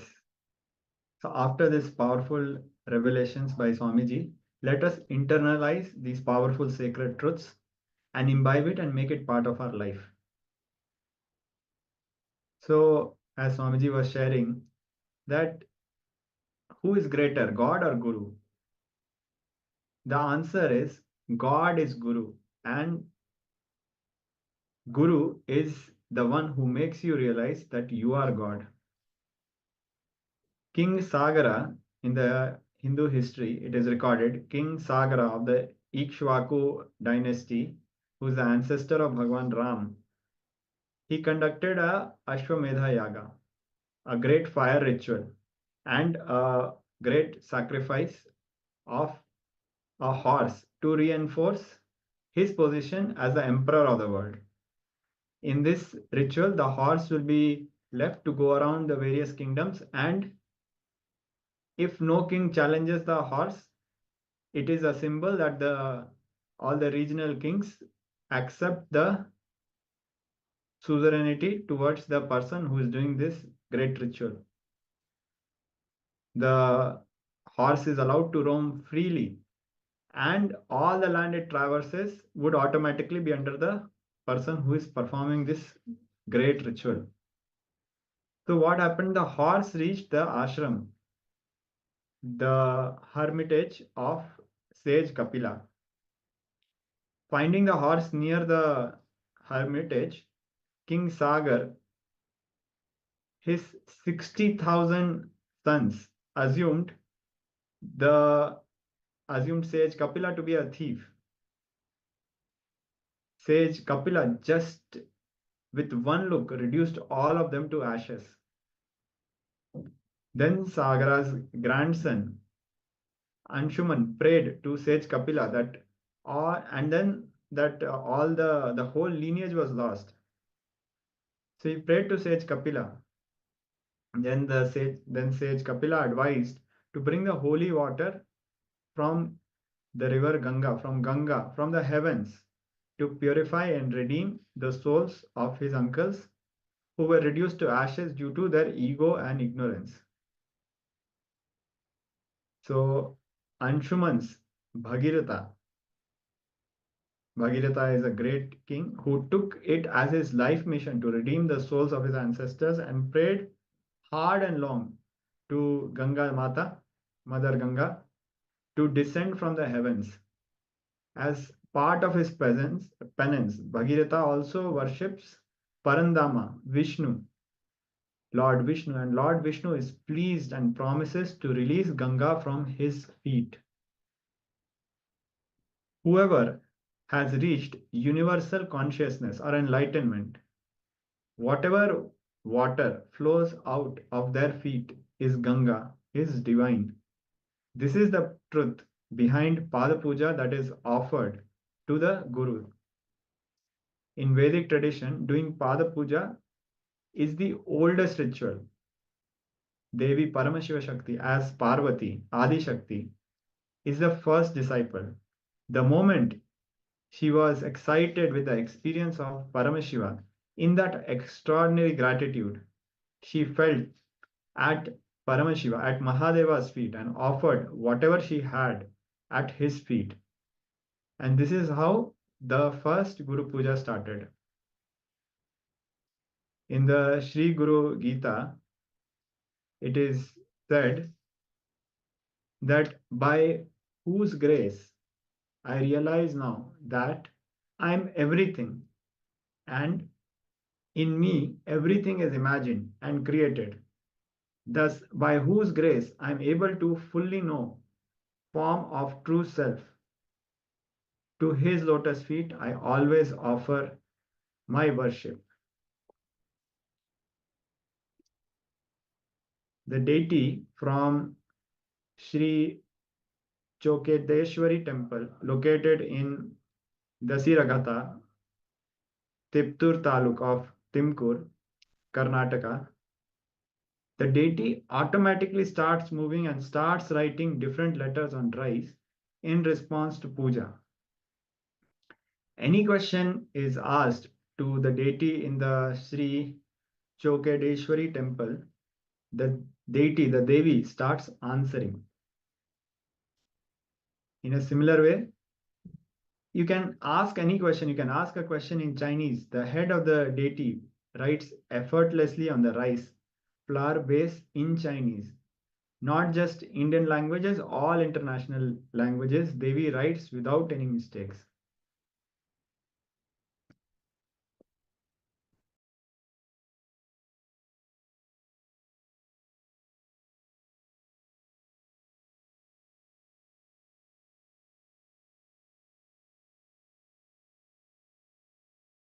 So now we'll project one image of the deity for everybody to have a darshan.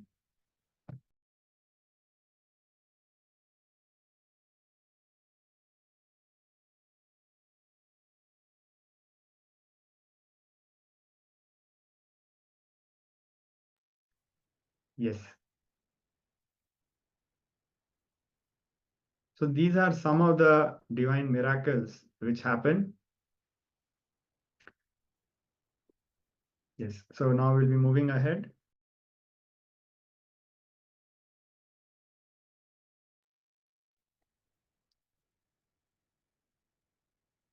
So now moving ahead with the significance of Pada Puja. Bhagwan Vishnu has a shankha, a conch, and a chakra, discus, and his padukas, his sandals. Bhagwan Vishnu would usually leave his padukas outside his bedroom and go for rest. So one day the shankha, the conch, and the chakra, the discus, they look at the padukas, the sandals, and start laughing. They tell, see you carry Bhagwan all day, whole day, but when it comes to the room, you have to stay out and we will go near. You are not really at Samipya. Samipya means closeness, the liberation we get from closeness. So they are making fun of the Padukas. You are not really at Samipya. We are the ones who are with him 24 hours a day. The Shankha and Chakra continued. For the 12 hours of the night, you, the sandals, the Padukas, are out. So you have only half Samipya Mukti. We have full Samipya Mukti. We have full liberation from the nearness to the Lord. Now, listening to this, Bhagwan Vishnu's Padukas replied, all right, what can I do? Whatever Bhagwan wants, let it be. The next morning, when Bhagwan Vishnu came out of his room, the Paduka asks him, Bhagwan, Shankha and Chakra are making fun of me. Is it true that you are angry with me, that I have only 50% Samipya Mukti? What mistake have I made? Listening to the Paduka, Bhagwan Vishnu laughs and says, attitude and time does not mean you are unimportant, or they, the Shankha and Chakra, are important. Attitude and time do not show favoritism. I have no favoritism. Each of you have a different place, work, and thing to do. Bhagwan Vishnu further explains, by worshipping Shankha and Chakra, people cannot get mukti, they cannot get liberation. But by worshipping my Padukas, people can get mukti, they can get liberated. Paduka worship can give enlightenment. So this is the revelation, and the story continues. So as Bhagwan Vishnu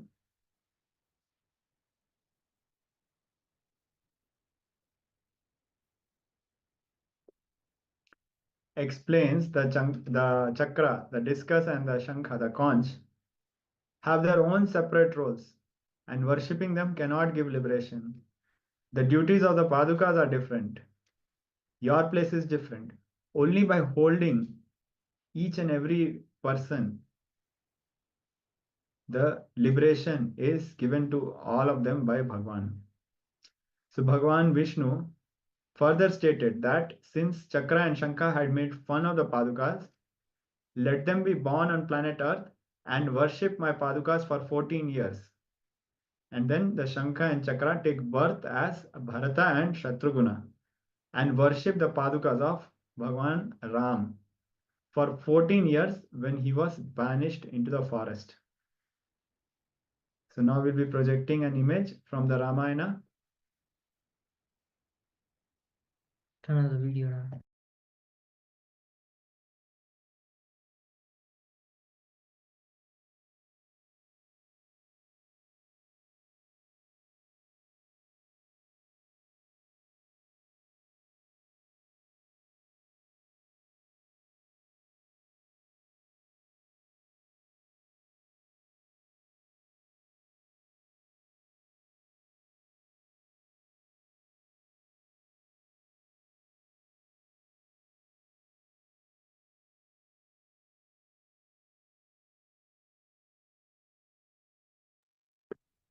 So this is a beautiful revelation from the Ramayana.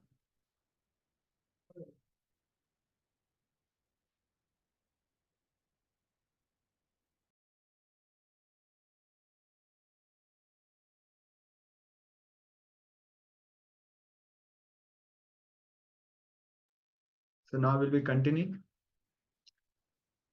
On 22nd May 2011, in San Jose, KAILASA in San Jose, there were many clinical trials conducted, QEG scans, to measure the restful awareness brought by performing Pada Puja. The first thing which was observed was many non-mechanical parts of the brain were awakened. Normally, few parts of our brains are active. For example, if you are right now sitting, there are only some parts of the brain which are active because all other parts which are not needed for this action are not active. But when you levitate, all those parts will become active. Now, the second revelation from this scientific studies was the brain in the highest coherence, the brain waves and the QEG results clearly showed their whole system was in the peak performance and was at the highest positive expression. This is the best way that all the organs would be functioning in the best and peak performance, and you will be experiencing ultimate health. That kind of highest conscious coherence is expressed by the brain, and it was recorded during these experimental trials. And the third thing which was noticed was the third eye, the frontal lobe, became very alive and active, and all parts related to fantasy and the waves of whims and fantasies, which does not allow you to experience reality.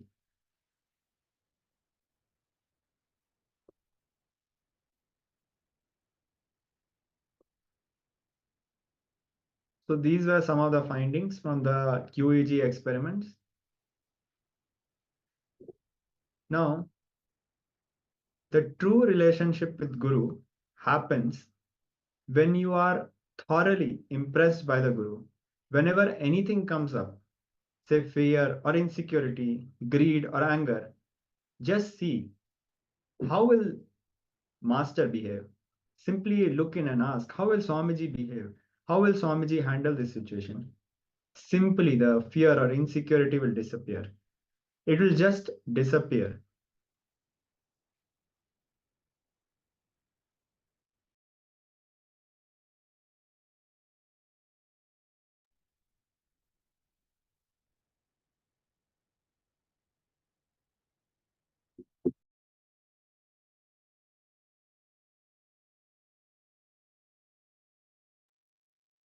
So we just went through the beautiful revelations from the science of experiencing oneness through Guru Puja.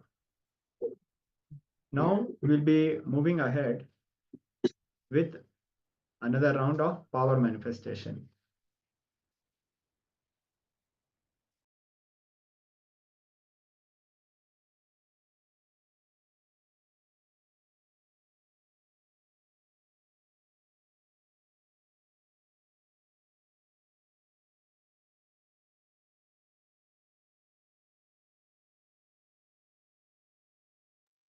Before we move on, we would request all the participants to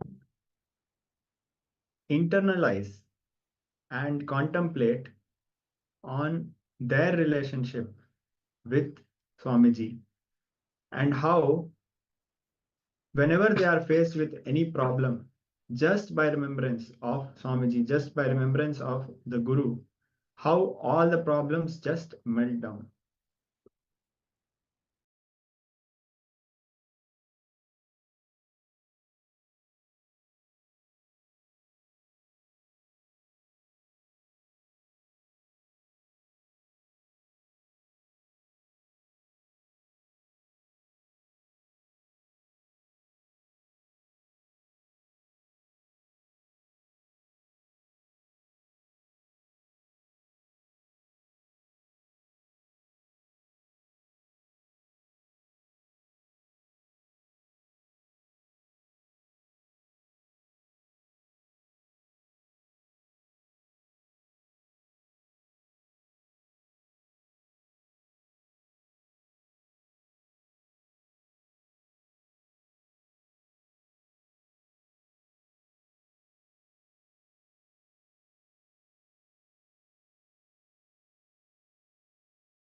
So now we'll be moving ahead with another round of power manifestation.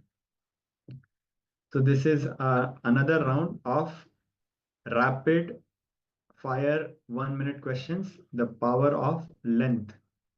So we'll be projecting some questions and we'll be giving you a very small time. The reason for giving a very small time is so that the logic doesn't come in and interfere. So now we'll be starting very shortly.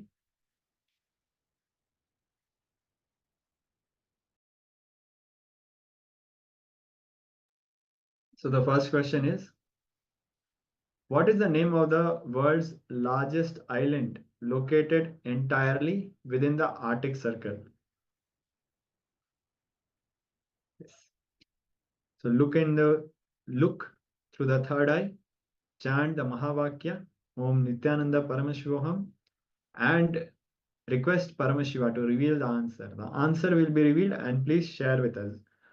Do not think about the answer trying to logically conclude.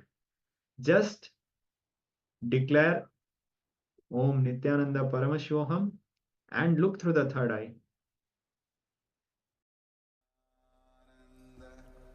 Paramashivoham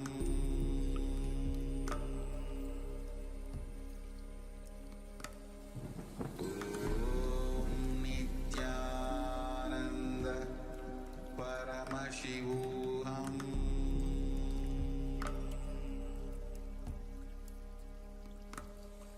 Om Nithyananda Paramashivoham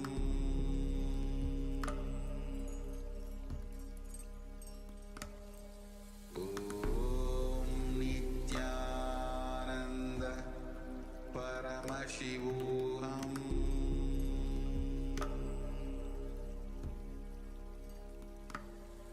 Om Nithyananda Paramashivoham.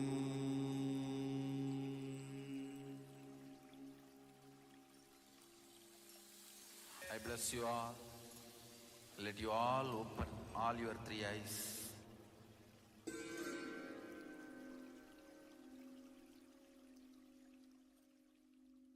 Yes, so now requesting all the participants to quickly post the answer. And we'll be moving ahead with the next round. So requesting all the participants to quickly post the answer. Whatever is revealed by the third eye, please share.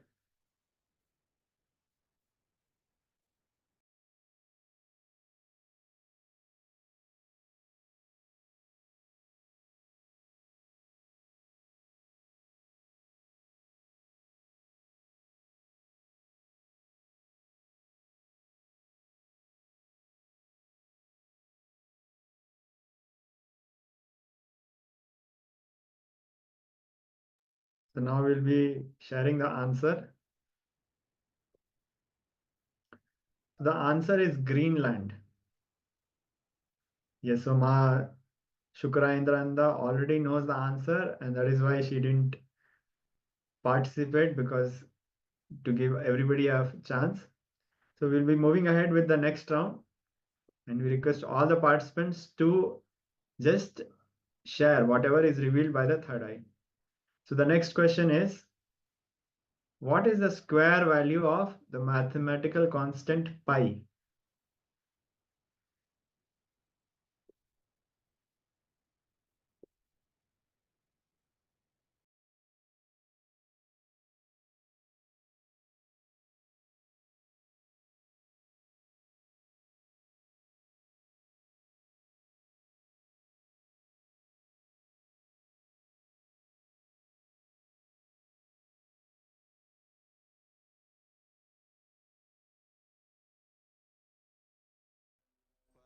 Paramashivoham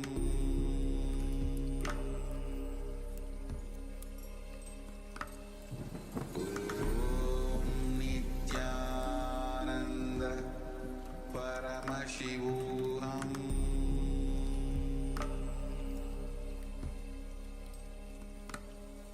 Om Nithyananda Paramashivoham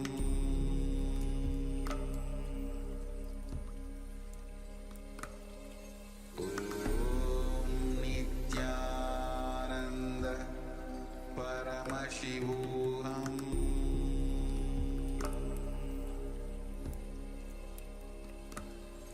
Om Nithyananda Paramashivoham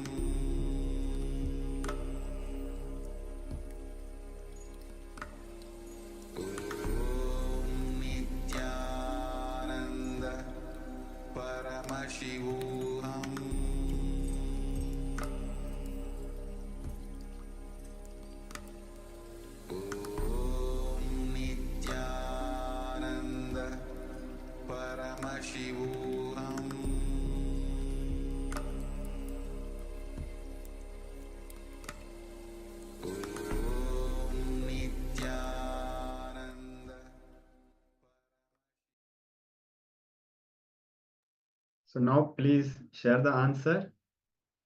Do not allow your logic to interfere. Whatever Paramashiva is revealing, just share. And don't worry about being right or wrong. You'll be surprised the way Paramashiva will be manifesting. So Ma Shukra Indrananda is sharing 7, 9, 4, 3, and 1. Thank you for sharing, Ma.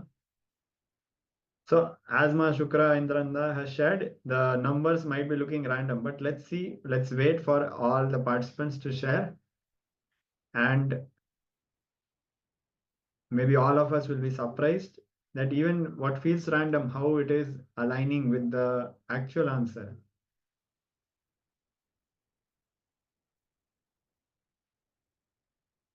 So now we'll be verifying this answer. So the correct answer is 9 point.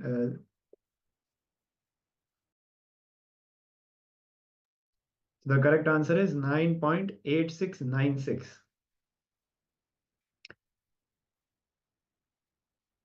We have some numbers matching, and let's go for another round.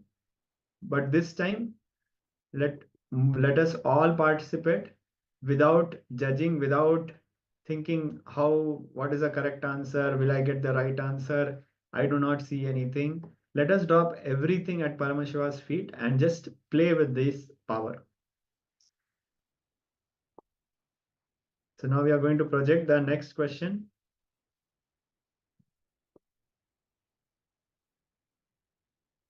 What is the result of multiplying 365 by 24?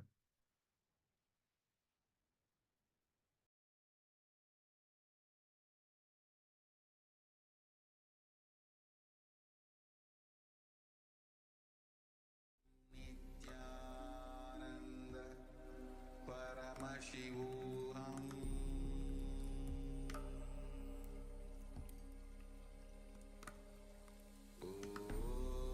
Nithyananda Paramashivoham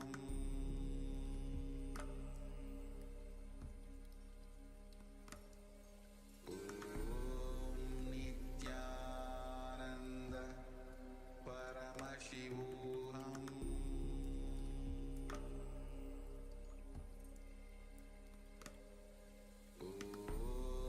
Nithyananda Paramashivoham Om Nithyananda Paramashivoham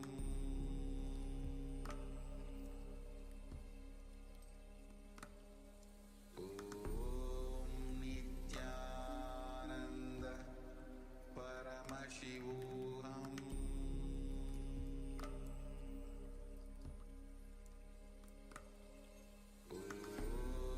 Nithyananda Paramashivoham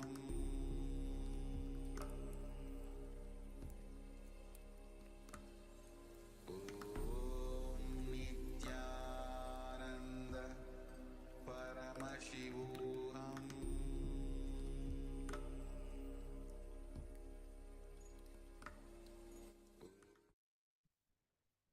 So now let us verify the answer. So requesting all participants to quickly share what was revealed by the third eye.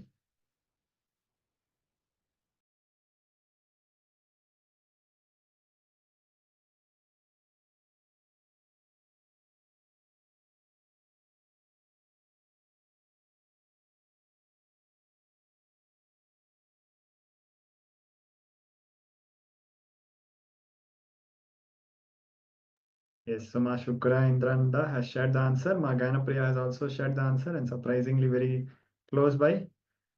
All right, so let us now check the answer. Yes. So the answer is 8,760. So literally, if we see Ma Gyanapriya's answer is just a few numbers, like the position, if you see a little bit here and there, but almost the answer is very close.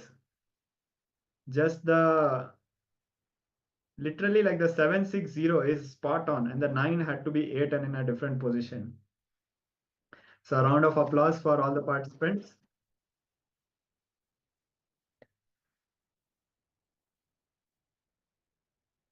And it is, we'll share one experience. So one of the times, one of the participants was manifesting this power, and they got the question 7 to the power of 7 to the power of 7, which we can understand is not going to be easy. So it is not just 7 to the power of 7, it was 7 to the power of 7 to the power of 7. And even to type this answer in some, you cannot even do it in the calculator.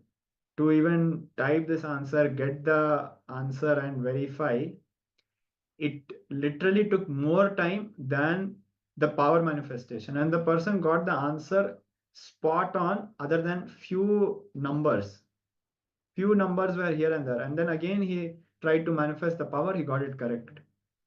So a round of applause for all the participants to participate. So as we play more with the powers of the third eye, we will experience the oneness with Paramashiva, oneness with Swamiji. So now we'll be moving ahead with another beautiful discourse, powerful revelations by Swamiji. It's a very sweet sharing about the life of the avatar with his gurus. So let us all come to the space of listening and enjoy this story from the autobiography of Swamiji.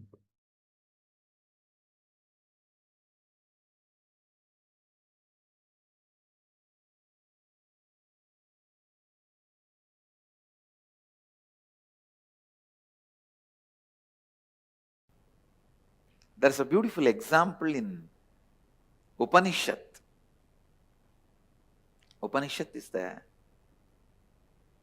source book of Hinduism, just like Bible for Christianity, Quran for Islam. Vedas are the source book of Vedic Hindu tradition. And Upanishads are the main chapters of the Vedas based on which our life is running. Upanishads are more like instructions and truths about life. So in one Upanishad there is a beautiful story. In a tree, huge tree, there was a small bird which used to jump from branch to branch. Sometime it will eat sweet fruit in the tree and jump. Some other branches will have a bitter fruit. When it eats the bitter fruit, understand it's a very beautiful simile or a example with an amazing truth.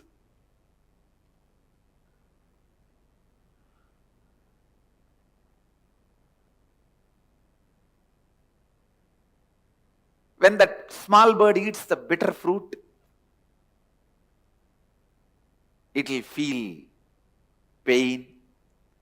On that same tree, on the top of the tree, there was a big bird sitting, golden color, shining. That big bird neither eats bitter fruit nor eats the sweet fruit. It just sits in the peace and silence, completion. It's radiating its glory.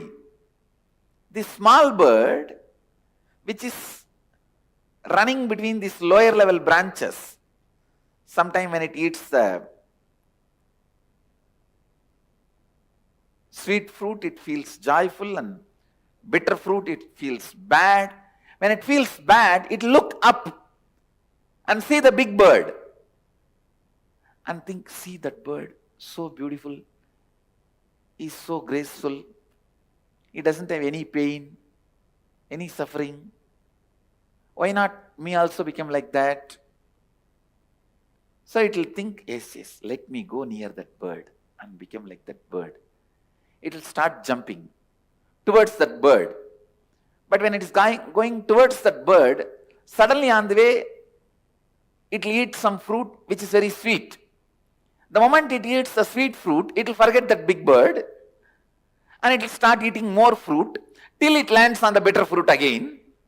The moment it eats the bitter fruit again, it will look up and say, I should become like that bird.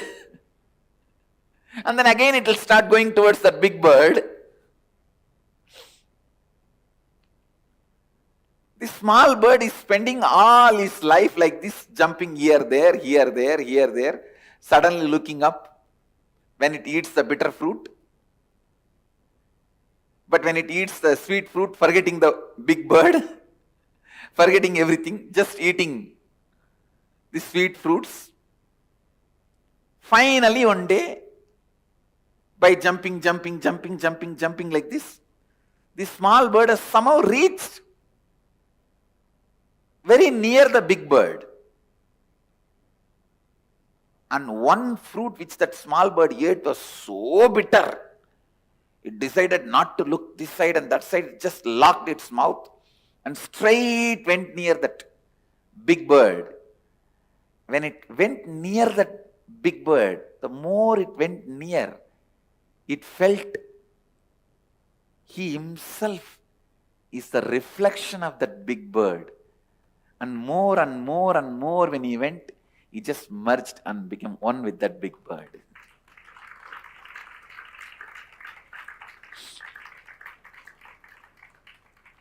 I don't even need to explain the concept behind the story, I think now. I've explained the example so clearly. The concept I don't even need to explain, all of you understood, I think. But I'll try to give few more words for you to understand the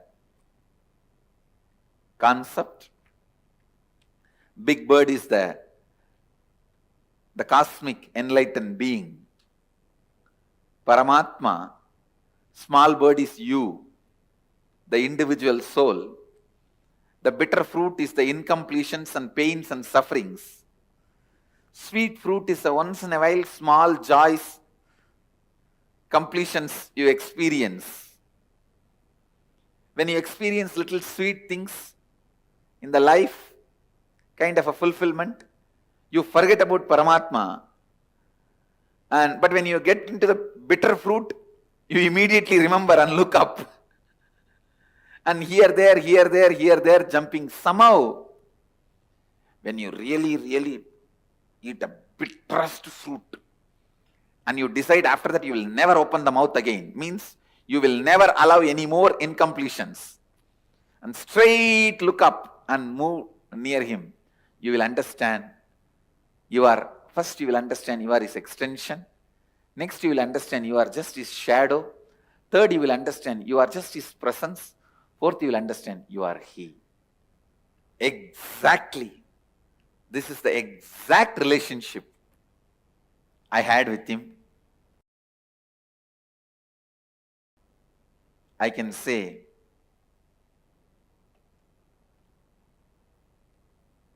he was my everything. Everything. One day in course of conversation, I was telling him the story, some incident about one of the great saintly enlightened disciple of Ramana Maharshi. That disciple used to write the teachings of Ramana Maharshi, and every day he will bring it and show it again to Ramana Maharshi. And if there is some mistake, spelling mistake or grammar mistake, Bhagavan will edit in his own hand, with his own handwriting.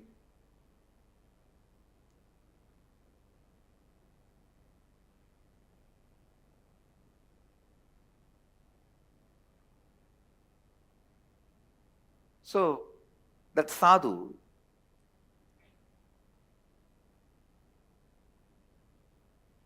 by the time actually I know his name, I asked his name, he said, Arunagiri Yogeshwara. I know his name by then.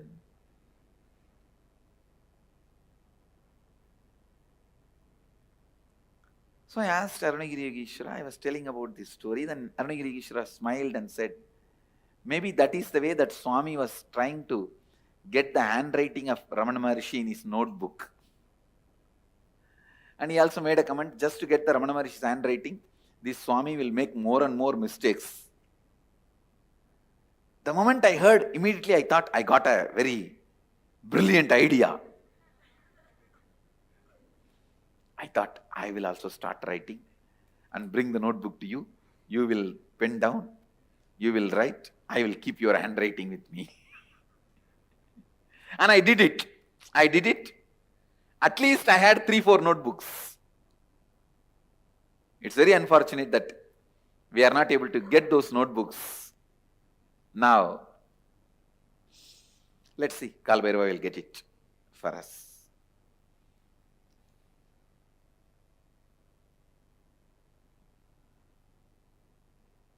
2-3 notebooks and 1 or 2 diaries where I'll try to pen down in the night whatever I could remember we spoke, and then purposely make mistakes in writing and bring it to him next day. He will also read and smile, and purposely he knows I have done mistake purposely and he will write. And he will write few lines, few words on it, and he will do editing, means like a crossing or adding. And I very clearly remember, he has signed even once, Arunagiri Yogi Ishwara.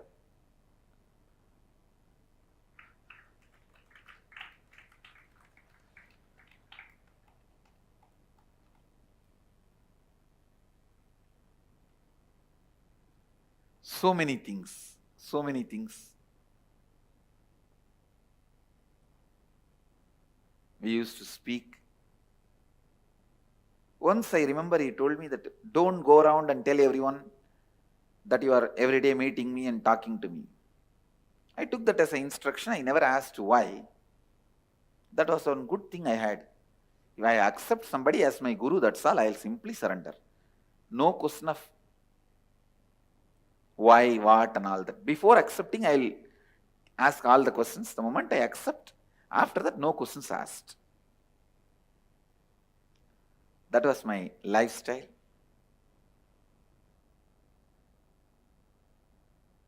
Everything was going well.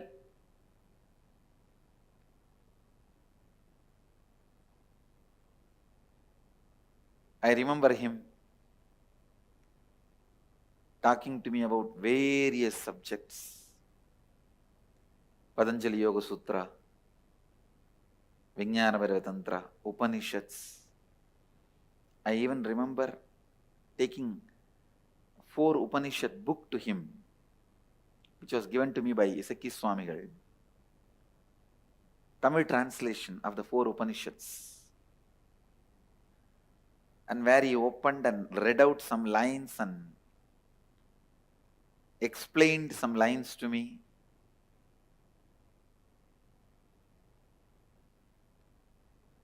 And I had the fortune of directly singing the Devarams of Jnana Sambandar to me.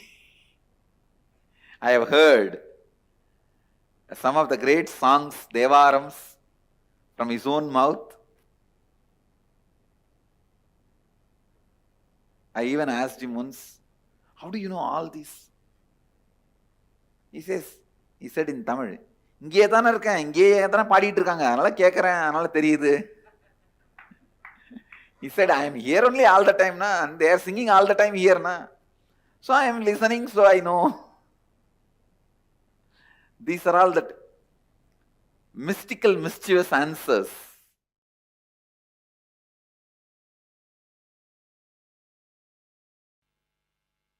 Both my gurus, Yogananda Puri and Vibhudananda Puri,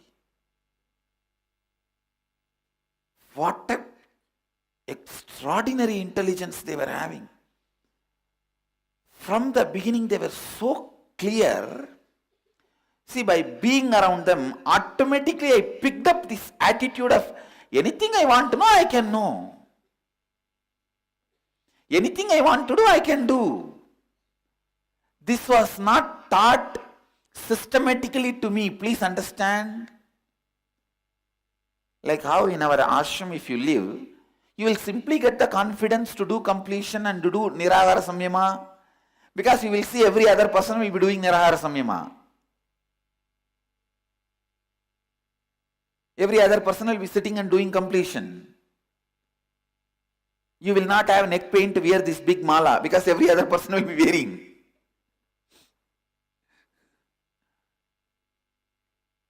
Just things are in the air. You see, there are some things which are not taught. You pick it up from the air.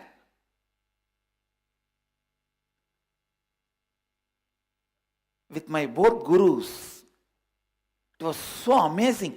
Just in their air I picked up. In their presence I picked up that if you want to know anything, you can know simply. If you want to do something, you can do simply. I never know whether it is a swimming or climbing the hill or anything, human beings need to be taught. I always thought, you want, just jump and do it.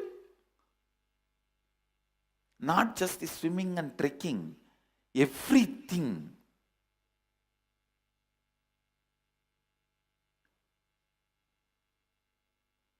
I still remember one day I went to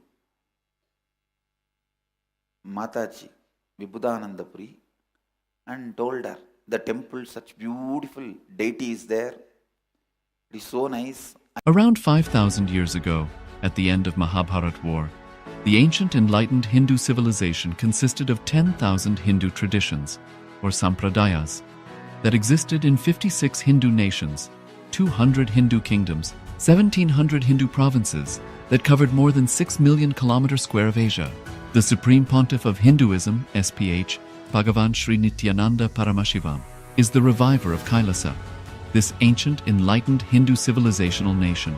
KAILASA is an unbroken cultural, religious, historical, civilizational, and sovereign continuation and revival of multiple of these historical Hindu sovereign states and Hindu ecclesiastical entities. The unbroken continuity of these ancient Hindu nations through KAILASA results in the legal recognition of KAILASA as per the international customary law, particularly the doctrine of continuity. The international law, the doctrine of continuity, implies that upheavals and revolutions within a country, changes in government, territorial adjustments, measures taken during military occupation, or other internal transformations do not negate the existence of the country, do not affect the legal personality and international obligations of the country or state. The Vienna Convention on Succession of States in respect of treaties, 1978, addresses these principles of the doctrine of continuity as it outlines international law during situation of state succession or continuation. International law recognizes a state's legal personality by recognizing its identity. This perspective extends even during the period when the given state or country is annexed or occupied by a foreign power. Even in such cases, the legal personality of the state is considered to persist, enabling its subsequent re-establishment. Historical examples dating back to the 18th century include cases like Portugal and Genoa that were re-established after the Vienna Congress of 1815.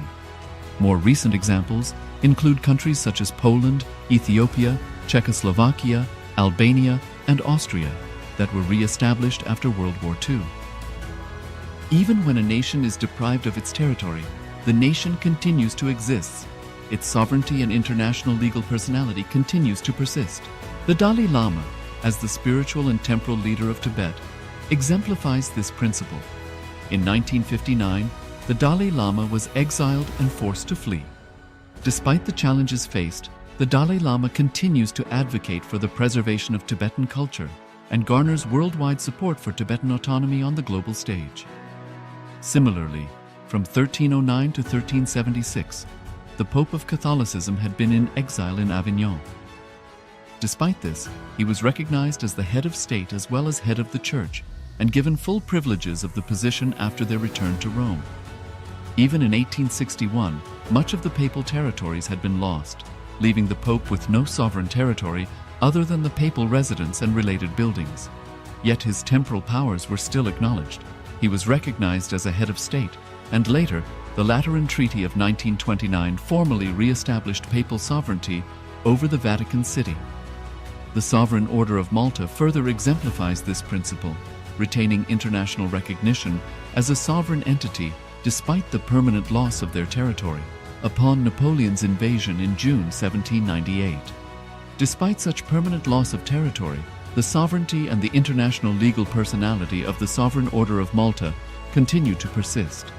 Much later in 1894, the order settled in Rome and acquired two properties, the Magistral Palace and the Magistral Villa that received extraterritorial status.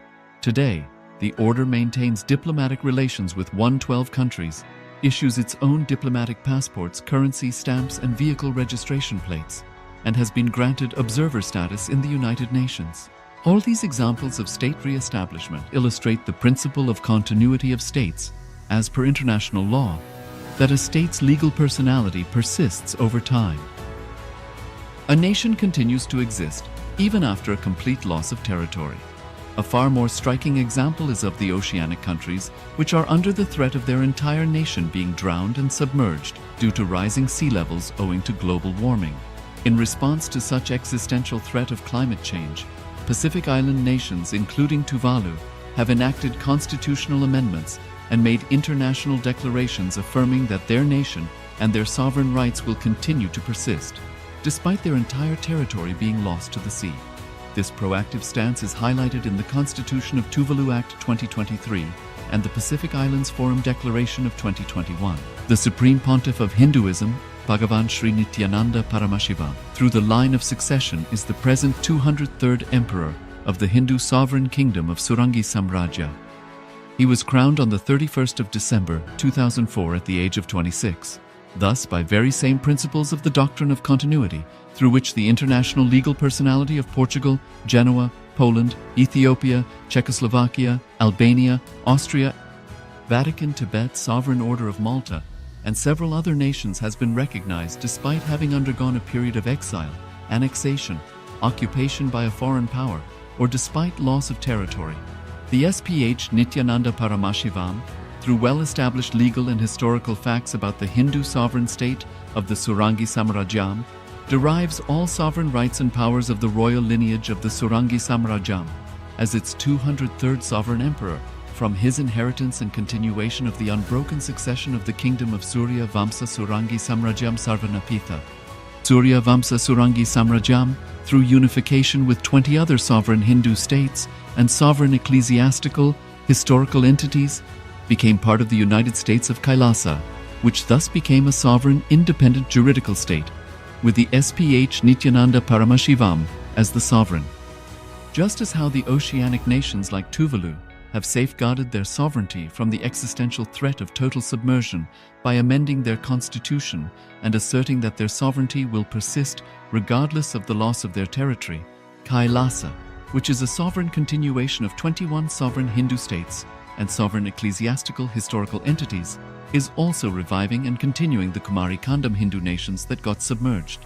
As per the doctrine of continuity, these facts imply that the Kailasa's statehood is recognized by international law and manifests as a natural outcome of well-established historical legal facts. Share your time, talent, and treasure. Become part of Kailasa. Sign up as an eCitizen https://kailasa.ecitizen.info. Around 5,000 years ago, at the end of Mahabharat War, the ancient enlightened Hindu civilization consisted of 10,000 Hindu traditions, or sampradayas, that existed in 56 Hindu nations, 200 Hindu kingdoms, 1,700 Hindu provinces that covered more than 6 million kilometers square of Asia. The Supreme Pontiff of Hinduism, SPH, Bhagavan Sri Nithyananda Paramashivoham, is the reviver of Kailasa, this ancient enlightened Hindu civilizational nation. Kailasa is an unbroken cultural, religious, historical, civilizational, and sovereign continuation and revival of multiple of these historical Hindu sovereign states and Hindu ecclesiastical entities. The unbroken continuity of these ancient Hindu nations through Kailasa results in the legal recognition of Kailasa as per the international customary law, particularly the doctrine of continuity. The international law, The doctrine of continuity implies that upheavals and revolutions within a country, changes in government, territorial adjustments, measures taken during military occupation, or other internal transformations do not negate the existence of the country, do not affect the legal personality and international obligations of the country or state. The Vienna Convention on Succession of States in respect of treaties, 1978, addresses these principles of the doctrine of continuity as it outlines international law during situation of state succession or continuation. International law recognizes a state's legal personality by recognizing its identity. This perspective extends even during the period when the given state or country is annexed or occupied by a foreign power.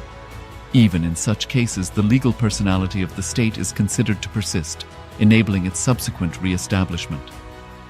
Historical examples dating back to the 18th century include cases like Portugal and Genoa that were re-established after the Vienna Congress of 1815. More recent examples include countries such as Poland, Ethiopia, Czechoslovakia, Albania, and Austria that were re-established after World War II. Even when a nation is deprived of its territory, the nation continues to exist. Its sovereignty and international legal personality continues to persist. The Dalai Lama, as the spiritual and temporal leader of Tibet, exemplifies this principle. In 1959, the Dalai Lama was exiled and forced to flee. Despite the challenges faced, the Dalai Lama continues to advocate for the preservation of Tibetan culture and garners worldwide support for Tibetan autonomy on the global stage. Similarly, from 1309 to 1376, the Pope of Catholicism had been in exile in Avignon. Despite this, he was recognized as the head of state as well as head of the church and given full privileges of the position after their return to Rome. Even in 1861, much of the papal territories had been lost, leaving the Pope with no sovereign territory other than the papal residence and related buildings. Yet his temporal powers were still acknowledged. He was recognized as a head of state, and later, the Lateran Treaty of 1929 formally re-established papal sovereignty over the Vatican City. The Sovereign Order of Malta further exemplifies this principle, retaining international recognition as a sovereign entity despite the permanent loss of their territory upon Napoleon's invasion in June 1798.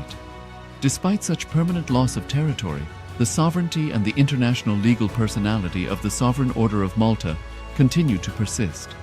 Much later in 1894, the order settled in Rome and acquired two properties, the Magistral Palace and the Magistral Villa that received extraterritorial status. Today, the order maintains diplomatic relations with 112 countries, issues its own diplomatic passports, currency stamps, and vehicle registration plates, and has been granted observer status in the United Nations. All these examples of state re-establishment illustrate the principle of continuity of states, as per international law, that a state's legal personality persists over time. A nation continues to exist even after a complete loss of territory. A far more striking example is of the oceanic countries, which are under the threat of their entire nation being drowned and submerged due to rising sea levels owing to global warming. In response to such existential threat of climate change, Pacific Island nations, including Tuvalu, have enacted constitutional amendments and made international declarations affirming that their nation and their sovereign rights will continue to persist, despite their entire territory being lost to the sea. This proactive stance is highlighted in the Constitution of Tuvalu Act 2023 and the Pacific Islands Forum Declaration of 2021. The Supreme Pontiff of Hinduism, Bhagavan Sri Nithyananda Paramashivoham, through the line of succession, is the present 203rd Emperor of the Hindu Sovereign Kingdom of Surangi Samrajya. He was crowned on the 31st of December 2004 at the age of 26. Thus, by very same principles of the doctrine of continuity, through which the international legal personality of Portugal, Genoa, Poland, Ethiopia, Czechoslovakia, Albania, Austria, Vatican, Tibet, Sovereign Order of Malta, and several other nations has been recognized despite having undergone a period of exile, annexation, occupation by a foreign power, or despite loss of territory. The SPH Nithyananda Paramashivoham, through well-established legal and historical facts about the Hindu sovereign state of the Surangi Samrajyam, derives all sovereign rights and powers of the royal lineage of the Surangi Samrajyam, as its 203rd sovereign emperor, from his inheritance and continuation of the unbroken succession of the kingdom of Surya Vamsa Surangi Samrajyam Sarvanapitha. Surya Vamsa Surangi Samrajyam, through unification with 20 other sovereign Hindu states and sovereign ecclesiastical, historical entities, became part of the United States of Kailasa, which thus became a sovereign, independent juridical state, with the SPH Nithyananda Paramashivoham as the sovereign. Just as how the oceanic nations like Tuvalu have safeguarded their sovereignty from the existential threat of total submersion by amending their constitution and asserting that their sovereignty will persist regardless of the loss of their territory, KAILASA, which is a sovereign continuation of 21 sovereign Hindu states and sovereign ecclesiastical historical entities, is also reviving and continuing the Kumari Kandam Hindu nations that got submerged.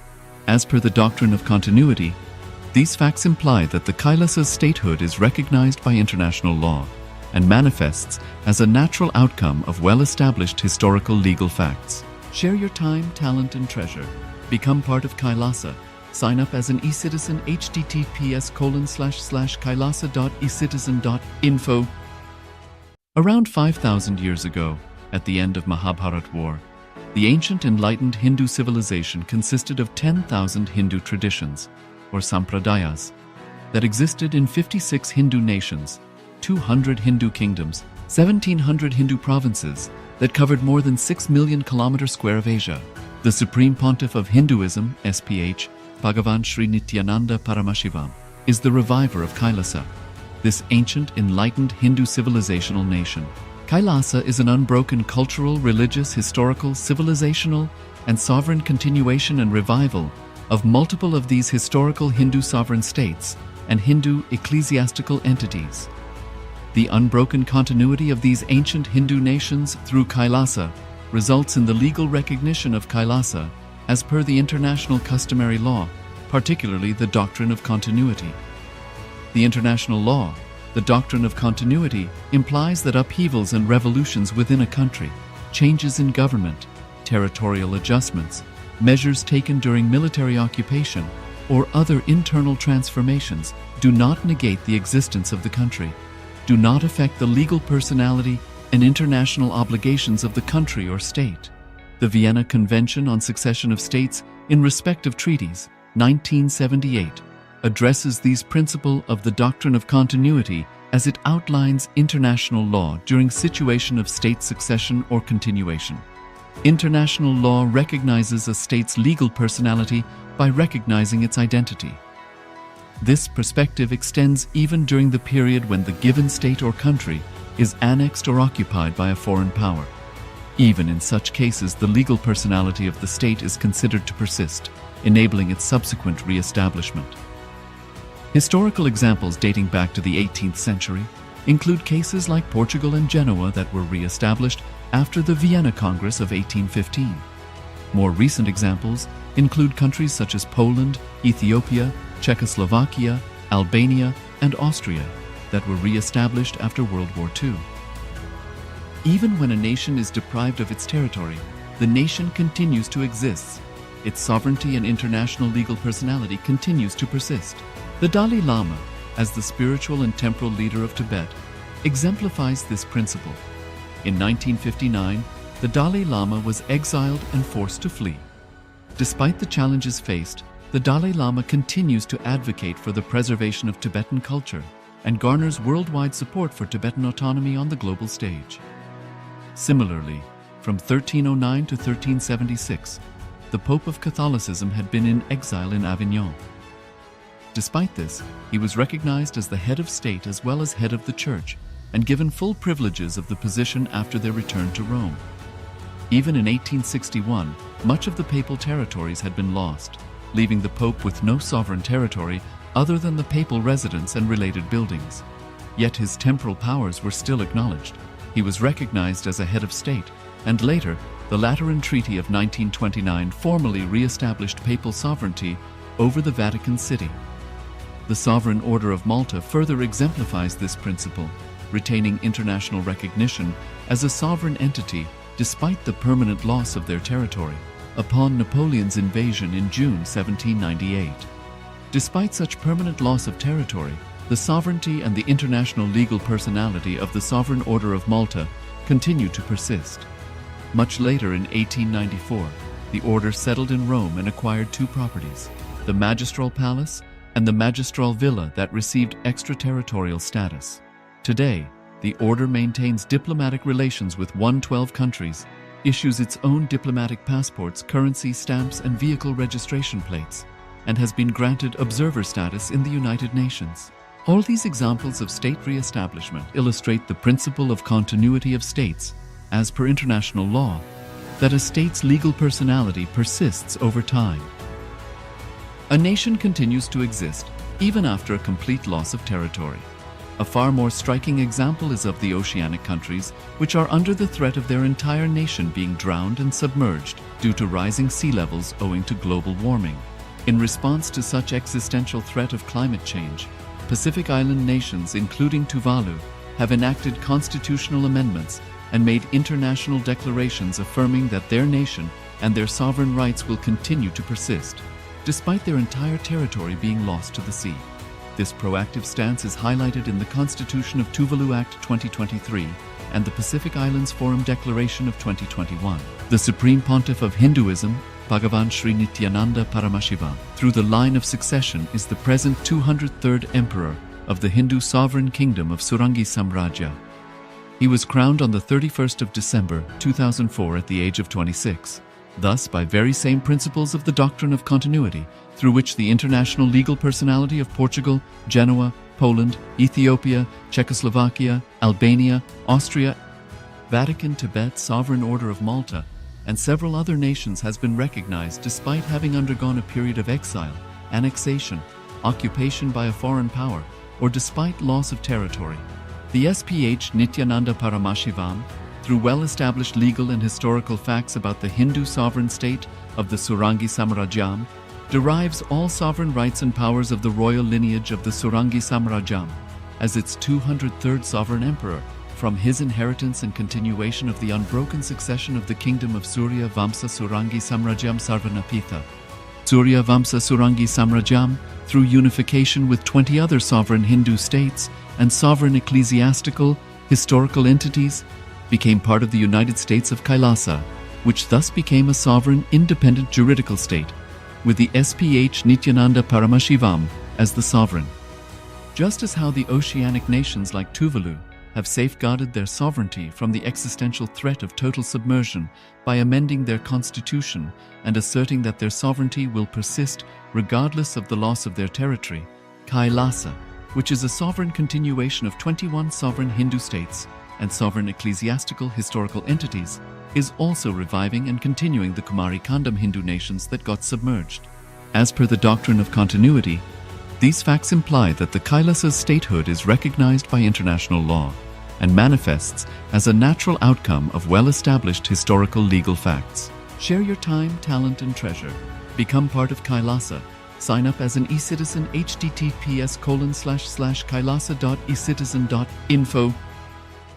Around 5,000 years ago, at the end of Mahabharat War, the ancient enlightened Hindu civilization consisted of 10,000 Hindu traditions, or sampradayas, that existed in 56 Hindu nations, 200 Hindu kingdoms, 1,700 Hindu provinces that covered more than 6 million kilometers square of Asia.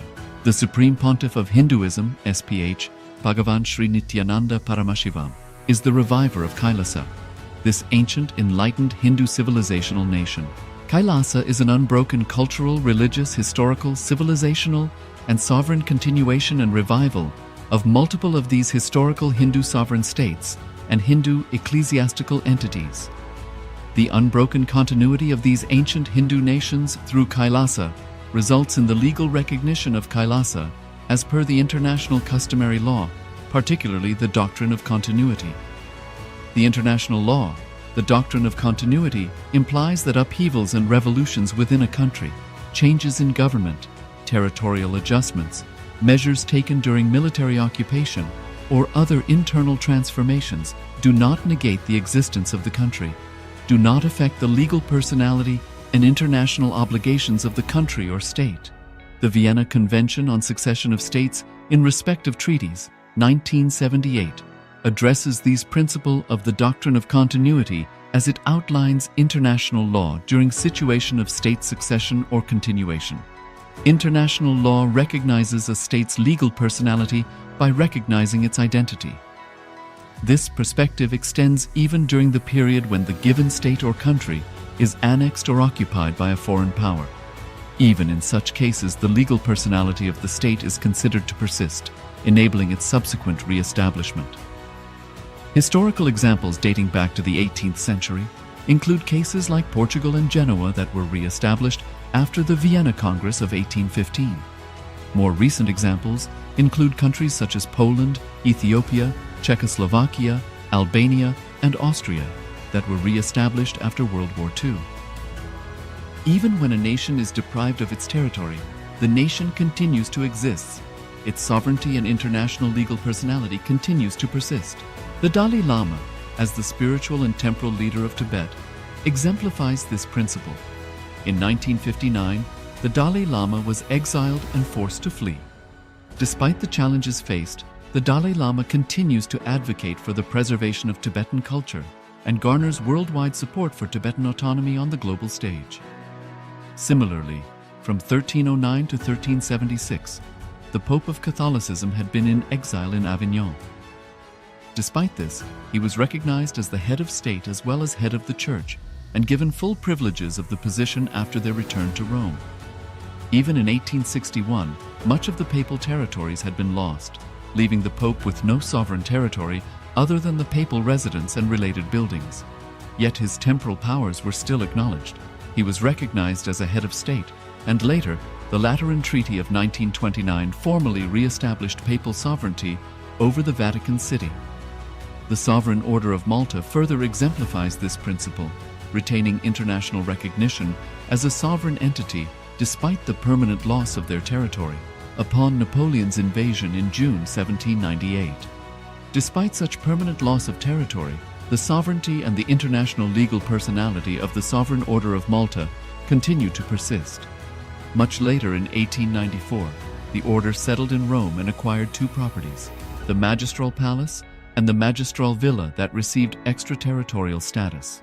Today, the order maintains diplomatic relations with 112 countries, issues its own diplomatic passports, currency stamps, and vehicle registration plates, and has been granted observer status in the United Nations.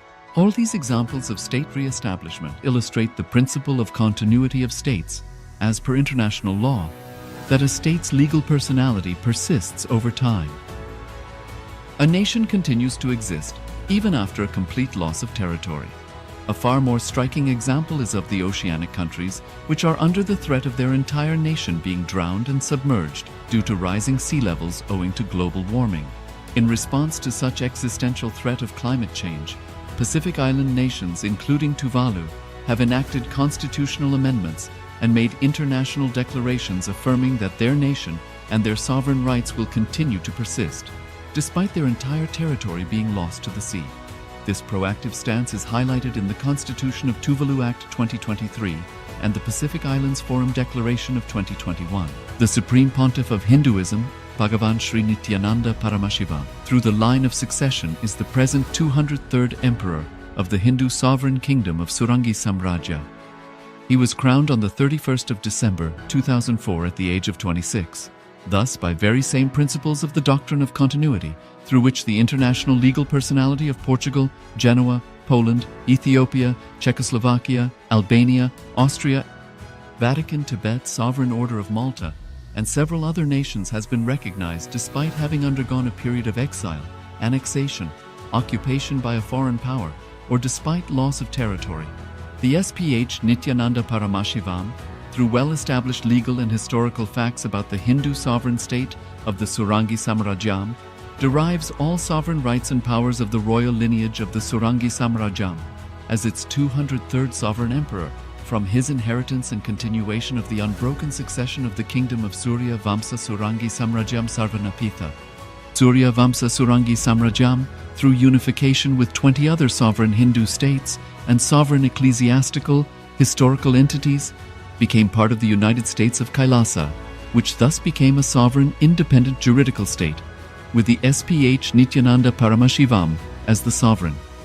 Just as how the oceanic nations like Tuvalu have safeguarded their sovereignty from the existential threat of total submersion by amending their constitution and asserting that their sovereignty will persist regardless of the loss of their territory, KAILASA, which is a sovereign continuation of 21 sovereign Hindu states and sovereign ecclesiastical historical entities, is also reviving and continuing the Kumari Kandam Hindu nations that got submerged.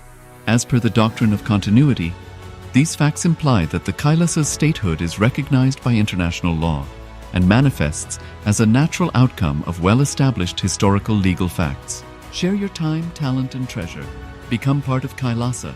Sign up as an eCitizen https://kailasa.ecitizen.info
All right. Today I wanted to share a few truths about practicing the presence of God. It's a very beautiful story. You all would have read this story in school. There was a guru and he had 10 disciples. There was one chief disciple, very brilliant and highly spiritual. So naturally, Guru was giving attention to that disciple more. So the jealous started among other disciples. So all the other disciples wanted to defame, abuse, disrespect this chief disciple who was getting too much of master's attention. Somehow they wanted to move him out of master's attention. Master also observed. He observes everything, even though you think he sits with closed eyes.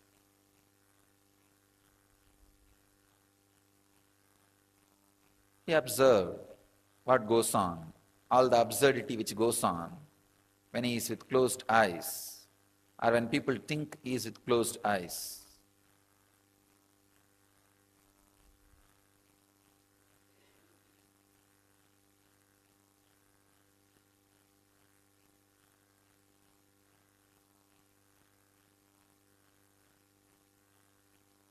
One day he wanted to tell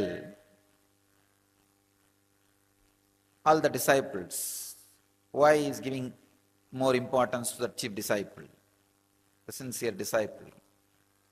So he called everybody, kept a small test, giving each one of them one banana and telling them, go and eat in a place where nobody sees you, where you are not observed by anybody. All the fellows ran here and there. One ran behind the kitchen, one ran behind the sarovar, one ran outside the gate, one was hiding in the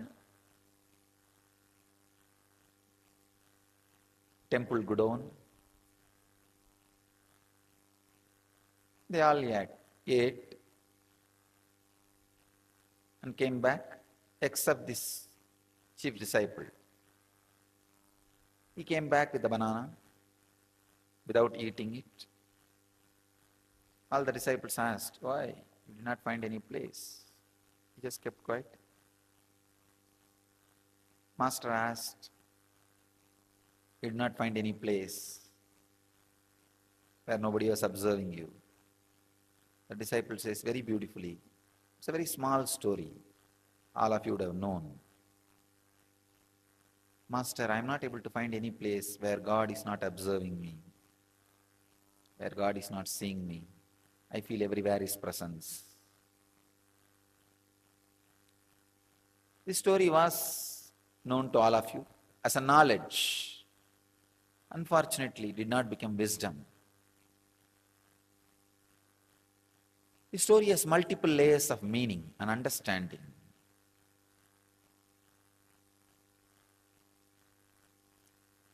First thing,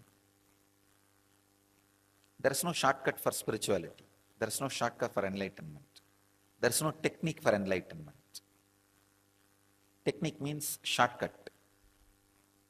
There is no shortcut.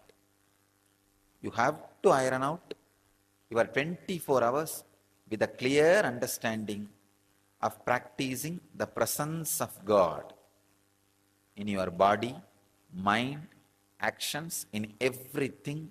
The clear, intense awareness has to be imbibed.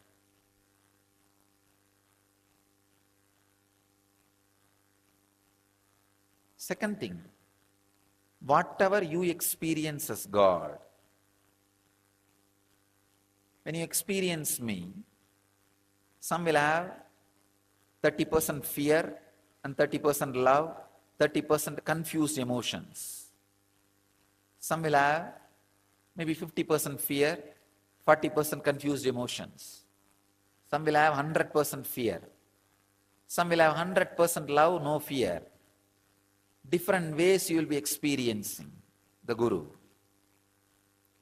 Whatever you experience as Guru, that's what your experience as God.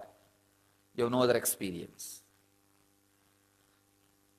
Whatever may be the experience you have about Guru, whether it is with fear or the attitude of master and disciple, or the attitude of father and son, or the attitude of mother and son, or the attitude of friend, or the attitude of beloved, practice 24 hours. Two things will happen. One, your action will fall into awareness.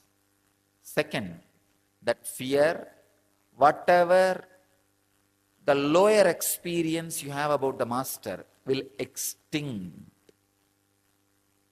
will be burnt away. The percentage of fear you experience with me will be burnt away. The percentage of other emotions, except pure surrender you experience with me, will be burnt away. These two things is possible only by practicing intensely the presence of Guru, practicing the presence of the Master. When you sit in your office, think, this place is owned by Swamiji. How Swamiji will maintain this office? When you sit and talk to people, if Swamiji is here physically, how will I talk? When you do Guru Puja, when I am here physically, just remember, if he is sitting with open eyes, how I will do.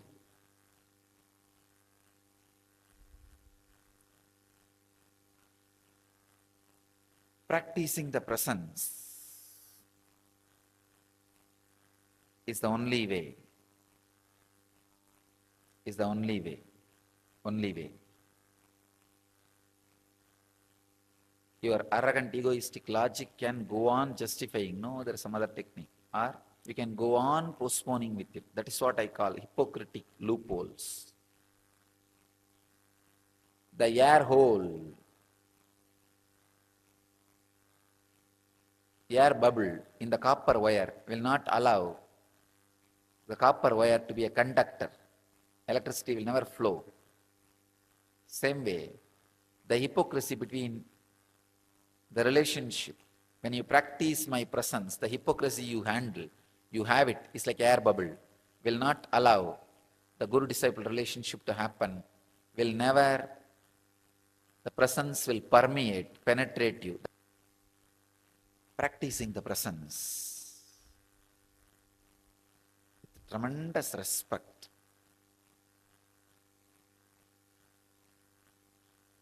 is the only way. That is the only way.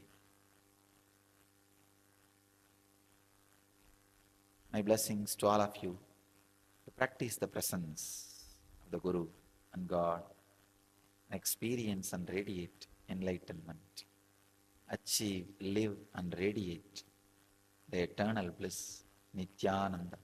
Thank you.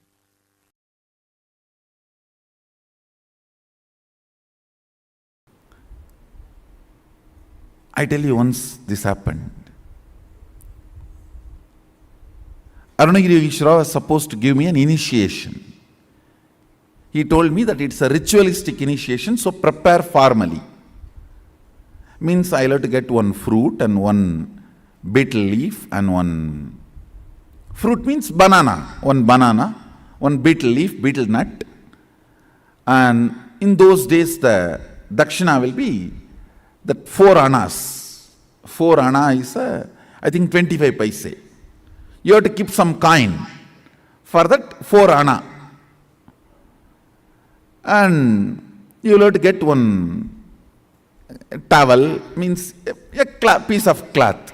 These are supposed to be offered as a dakshina. So he told me, prepare everything and come with all that. He was supposed to give a very ritualistic initiation. One beautiful thing, that one thing with Arunagiri Yogeshwara I have seen, even though he transmits all the experiences, everything, left and right, he will never miss performing something which need to be done ritually to educate me, to teach me a lesson. So I will do the same for all of you. He will never avoid ritual. You see, he will make me experience the whole satya of sannyasa. That does not mean he will not perform the ritual. He will end, after that he will perform the ritual also and give formally. That consolidation. By the time I ran to him with all the things, almost sunset has happened, and listen now.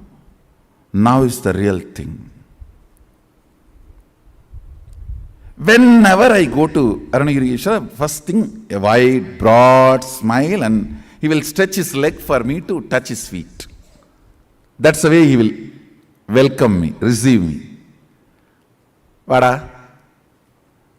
He will stretch his leg with a wide smile. That is the way he will always receive. And I will run and touch his feet. That day, he did not stretch his feet.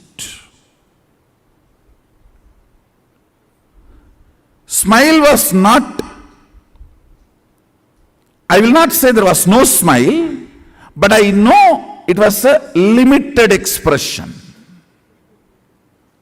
And he did not stretch his leg. That's it. I know. Underline, slight, but very strong message for me. Fortunately, I had such deep Guru Bhakti Sadashiva gave. Even the light warnings from Guru made me wake up from my blind spots and catch his feet, change my cognition. I should say, that's the biggest right thing, which is much more important than the initiation from Guru, which lifted me and made me experience oneness with him.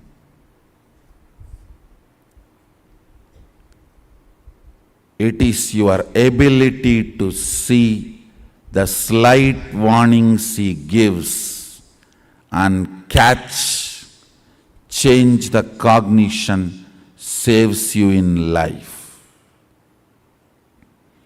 Because many times he doesn't want to interfere with your freedom, with your will, with what you want to do in your life.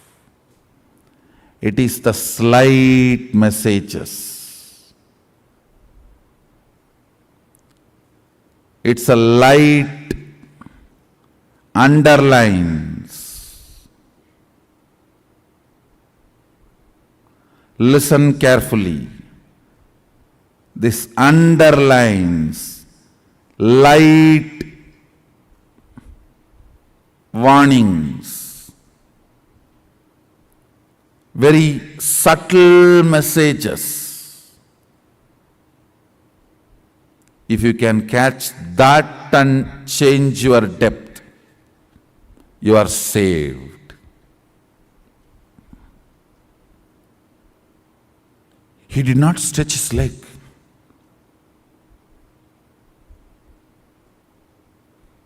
That is enough to shake me.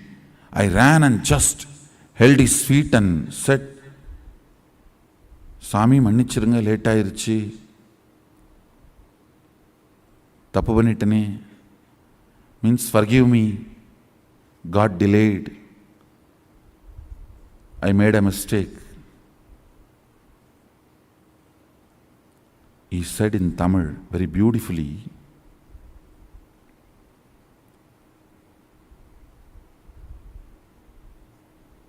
இந்த சேவையை விட அதிக பணம் வேணுன்ற ஆசையினால தேவையில்லாமல் சரியான நேரத்தை இழக்கிற பாரப்பா.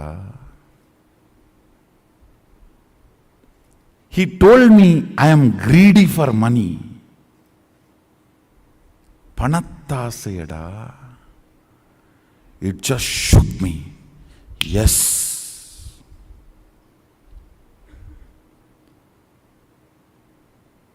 Because for initiation, I'll try to repeat the whole conversation. See, for initiation, I need only 1 rupee. I don't need to be standing there and nagging my grandfather for a few more coins. Something which I thought I can buy, which can be a comfort, and after all, easy money coming, it's only few more minutes.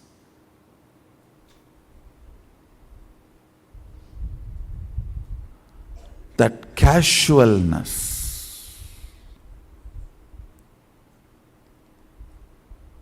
it was a slap, shock. I just woke up. Oh God. Just these few coins.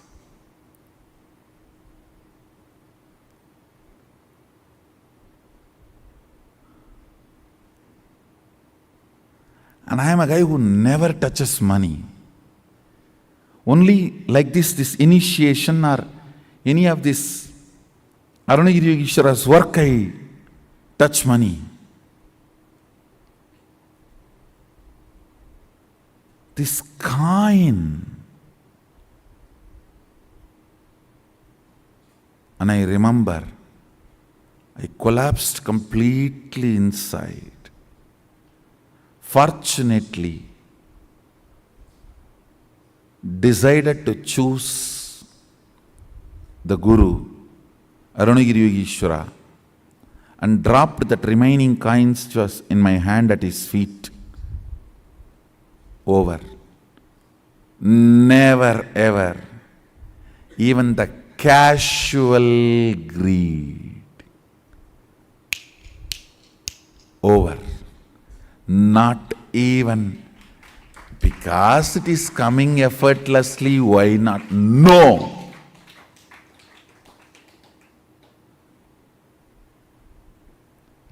I should not even use the word greed. Even that casualness. If it is there, we can buy something. Even that cannot keep me away from my Guru.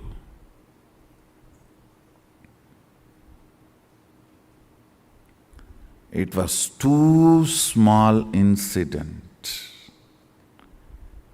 but too big cognitive shift in me. Over. Over.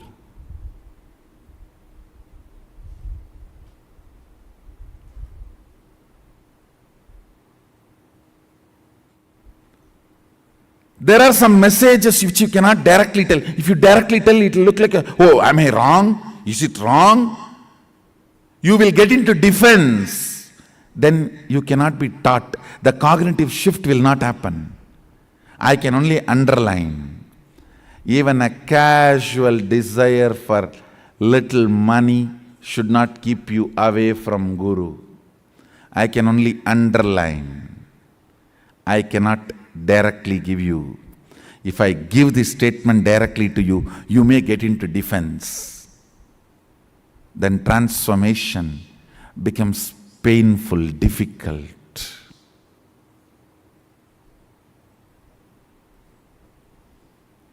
Sometimes things need to be very subtly told. You need to catch it.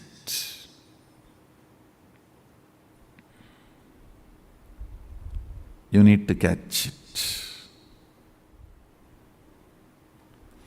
Only if you catch the subtle messages given by Guru, your cognition will be consolidated.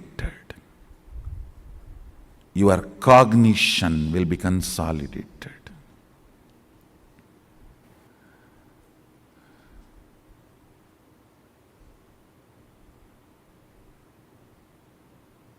There are some who cannot be recovered. They are doomed. When I say the name, you are doomed. You can't be recovered. You are going to be drowning. So as an evidence, I am leaving this name. You are not going to save yourself. Only when you are not going to save yourself, I tell your name. If you are going to save yourself, I don't tell your name.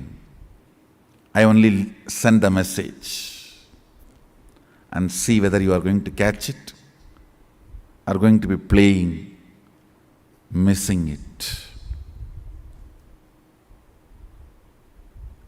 If I tell your name, be very clear. Don't take this as good sign. If I tell your name, don't think, oh, Swamiji told my name directly and advice. Praising is different. Sometimes I tell your name and praise, that is different. During the advice, if I tell your name, be very clear. I am leaving the evidence for the future to tell. Even after Swamiji told, he did not listen.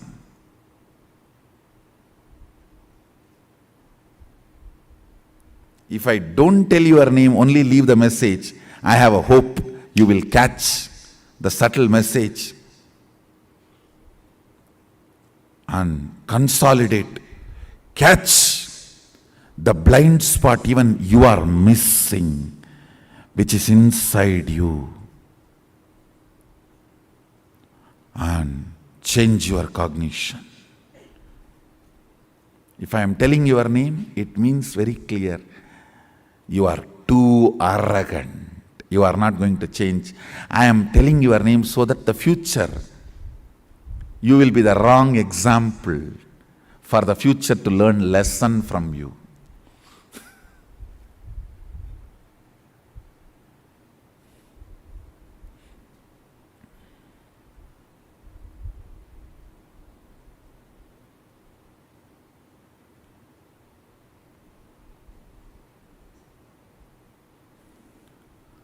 Cognitions matter. Cognitions matter. Cognitions matter.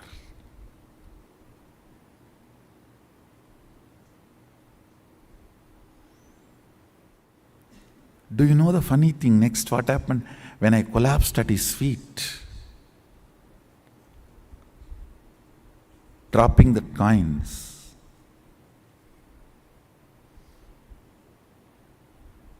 I know at his feet, my whole cognition changed.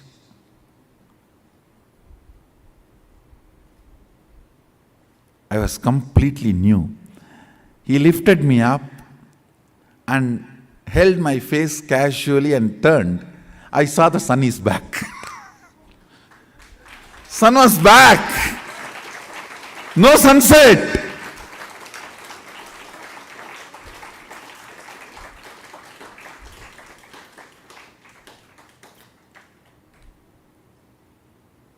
He smiled and said, getting sun back is much easy for me than teaching you with the subtle message. This was more difficult. The moment you become defensive with Guru, it is spiritual suicide. You are done. Nothing can be done after that. Sometimes if Guru tells directly, you get into defensive with Guru. Over. Bye.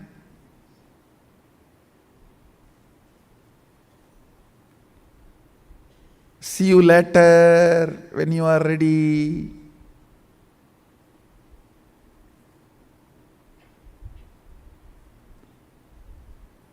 Understand?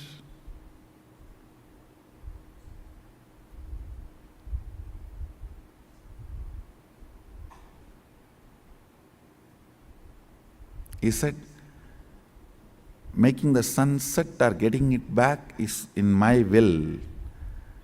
But you deciding to cognize my side or other side is your will. So I need to play here more subtly than there. Shaknoti ihaiva yahasodu praksharira vimukshanat kama krododbhavam vegam sayukta sasuki naraha shaknoti ihaiva yaha sotum praksharira vimukshanat kamakrododbhavam vegam sayukta sasuki naraha.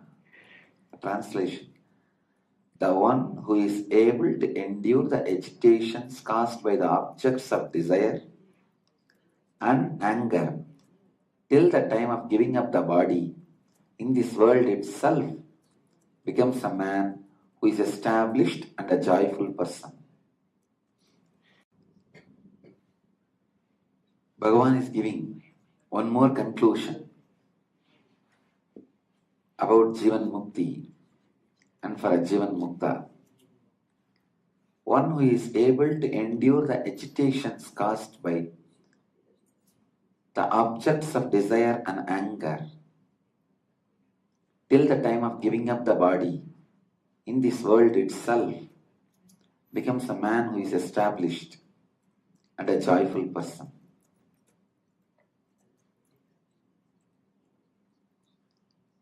Ability to handle the agitations by the desire objects and anger objects. Desire and anger, please understand. Anger is such an important subject.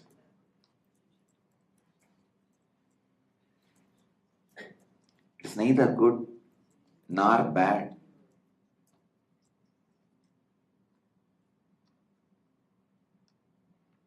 It is simply pure energy.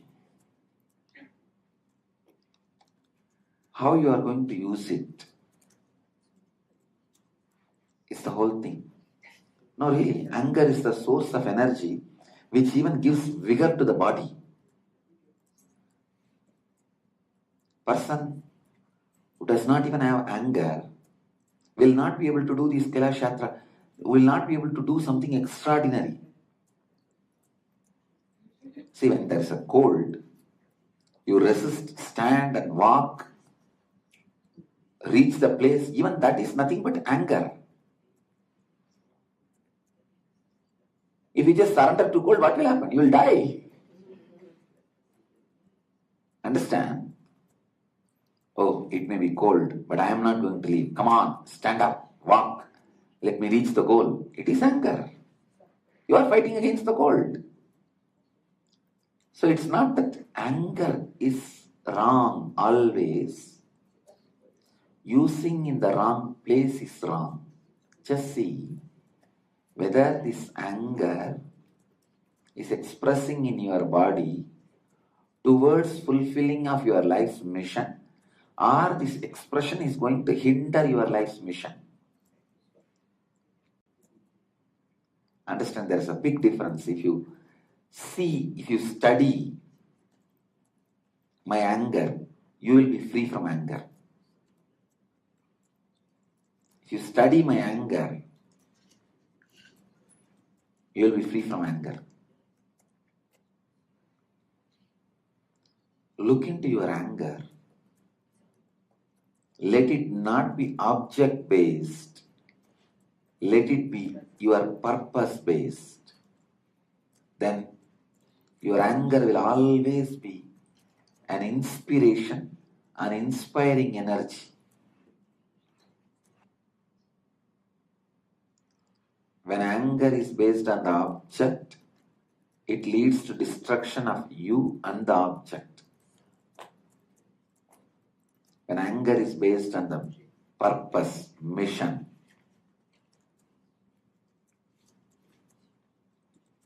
it leads you and the mission fulfilled. Meditate. Meditate on this one important truth. Maybe take this as homework. Study next 3 days. How you get angry, when you get angry. Is it because of the object, or is it due to the responsibility you took about your life's mission? Around 5,000 years ago, at the end of Mahabharat war, The ancient enlightened Hindu civilization consisted of 10,000 Hindu traditions, or sampradayas, that existed in 56 Hindu nations, 200 Hindu kingdoms, 1,700 Hindu provinces that covered more than 6 million kilometers square of Asia. The Supreme Pontiff of Hinduism, SPH, Bhagavan Sri Nithyananda Paramashivoham, is the reviver of KAILASA, this ancient enlightened Hindu civilizational nation. KAILASA is an unbroken cultural, religious, historical, civilizational, and sovereign continuation and revival of multiple of these historical Hindu sovereign states and Hindu ecclesiastical entities. The unbroken continuity of these ancient Hindu nations through KAILASA results in the legal recognition of KAILASA as per the international customary law, particularly the doctrine of continuity.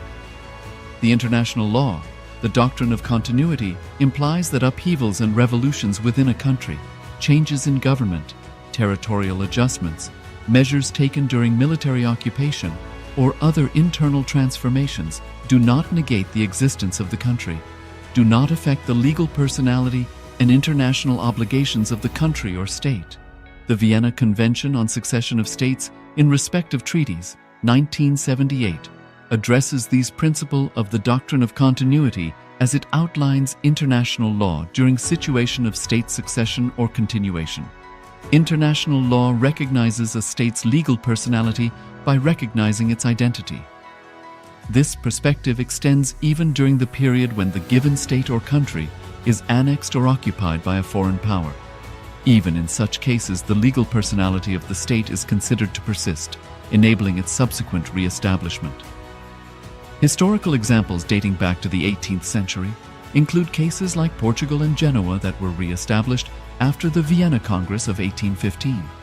More recent examples include countries such as Poland, Ethiopia, Czechoslovakia, Albania, and Austria that were re-established after World War II. Even when a nation is deprived of its territory, the nation continues to exist. Its sovereignty and international legal personality continues to persist. The Dalai Lama, as the spiritual and temporal leader of Tibet, exemplifies this principle. In 1959, the Dalai Lama was exiled and forced to flee. Despite the challenges faced, the Dalai Lama continues to advocate for the preservation of Tibetan culture and garners worldwide support for Tibetan autonomy on the global stage. Similarly, from 1309 to 1376, the Pope of Catholicism had been in exile in Avignon. Despite this, he was recognized as the head of state as well as head of the church and given full privileges of the position after their return to Rome. Even in 1861, much of the papal territories had been lost, leaving the Pope with no sovereign territory other than the papal residence and related buildings. Yet his temporal powers were still acknowledged. He was recognized as a head of state, and later, the Lateran Treaty of 1929 formally re-established papal sovereignty over the Vatican City. The Sovereign Order of Malta further exemplifies this principle, retaining international recognition as a sovereign entity despite the permanent loss of their territory upon Napoleon's invasion in June 1798. Despite such permanent loss of territory, the sovereignty and the international legal personality of the Sovereign Order of Malta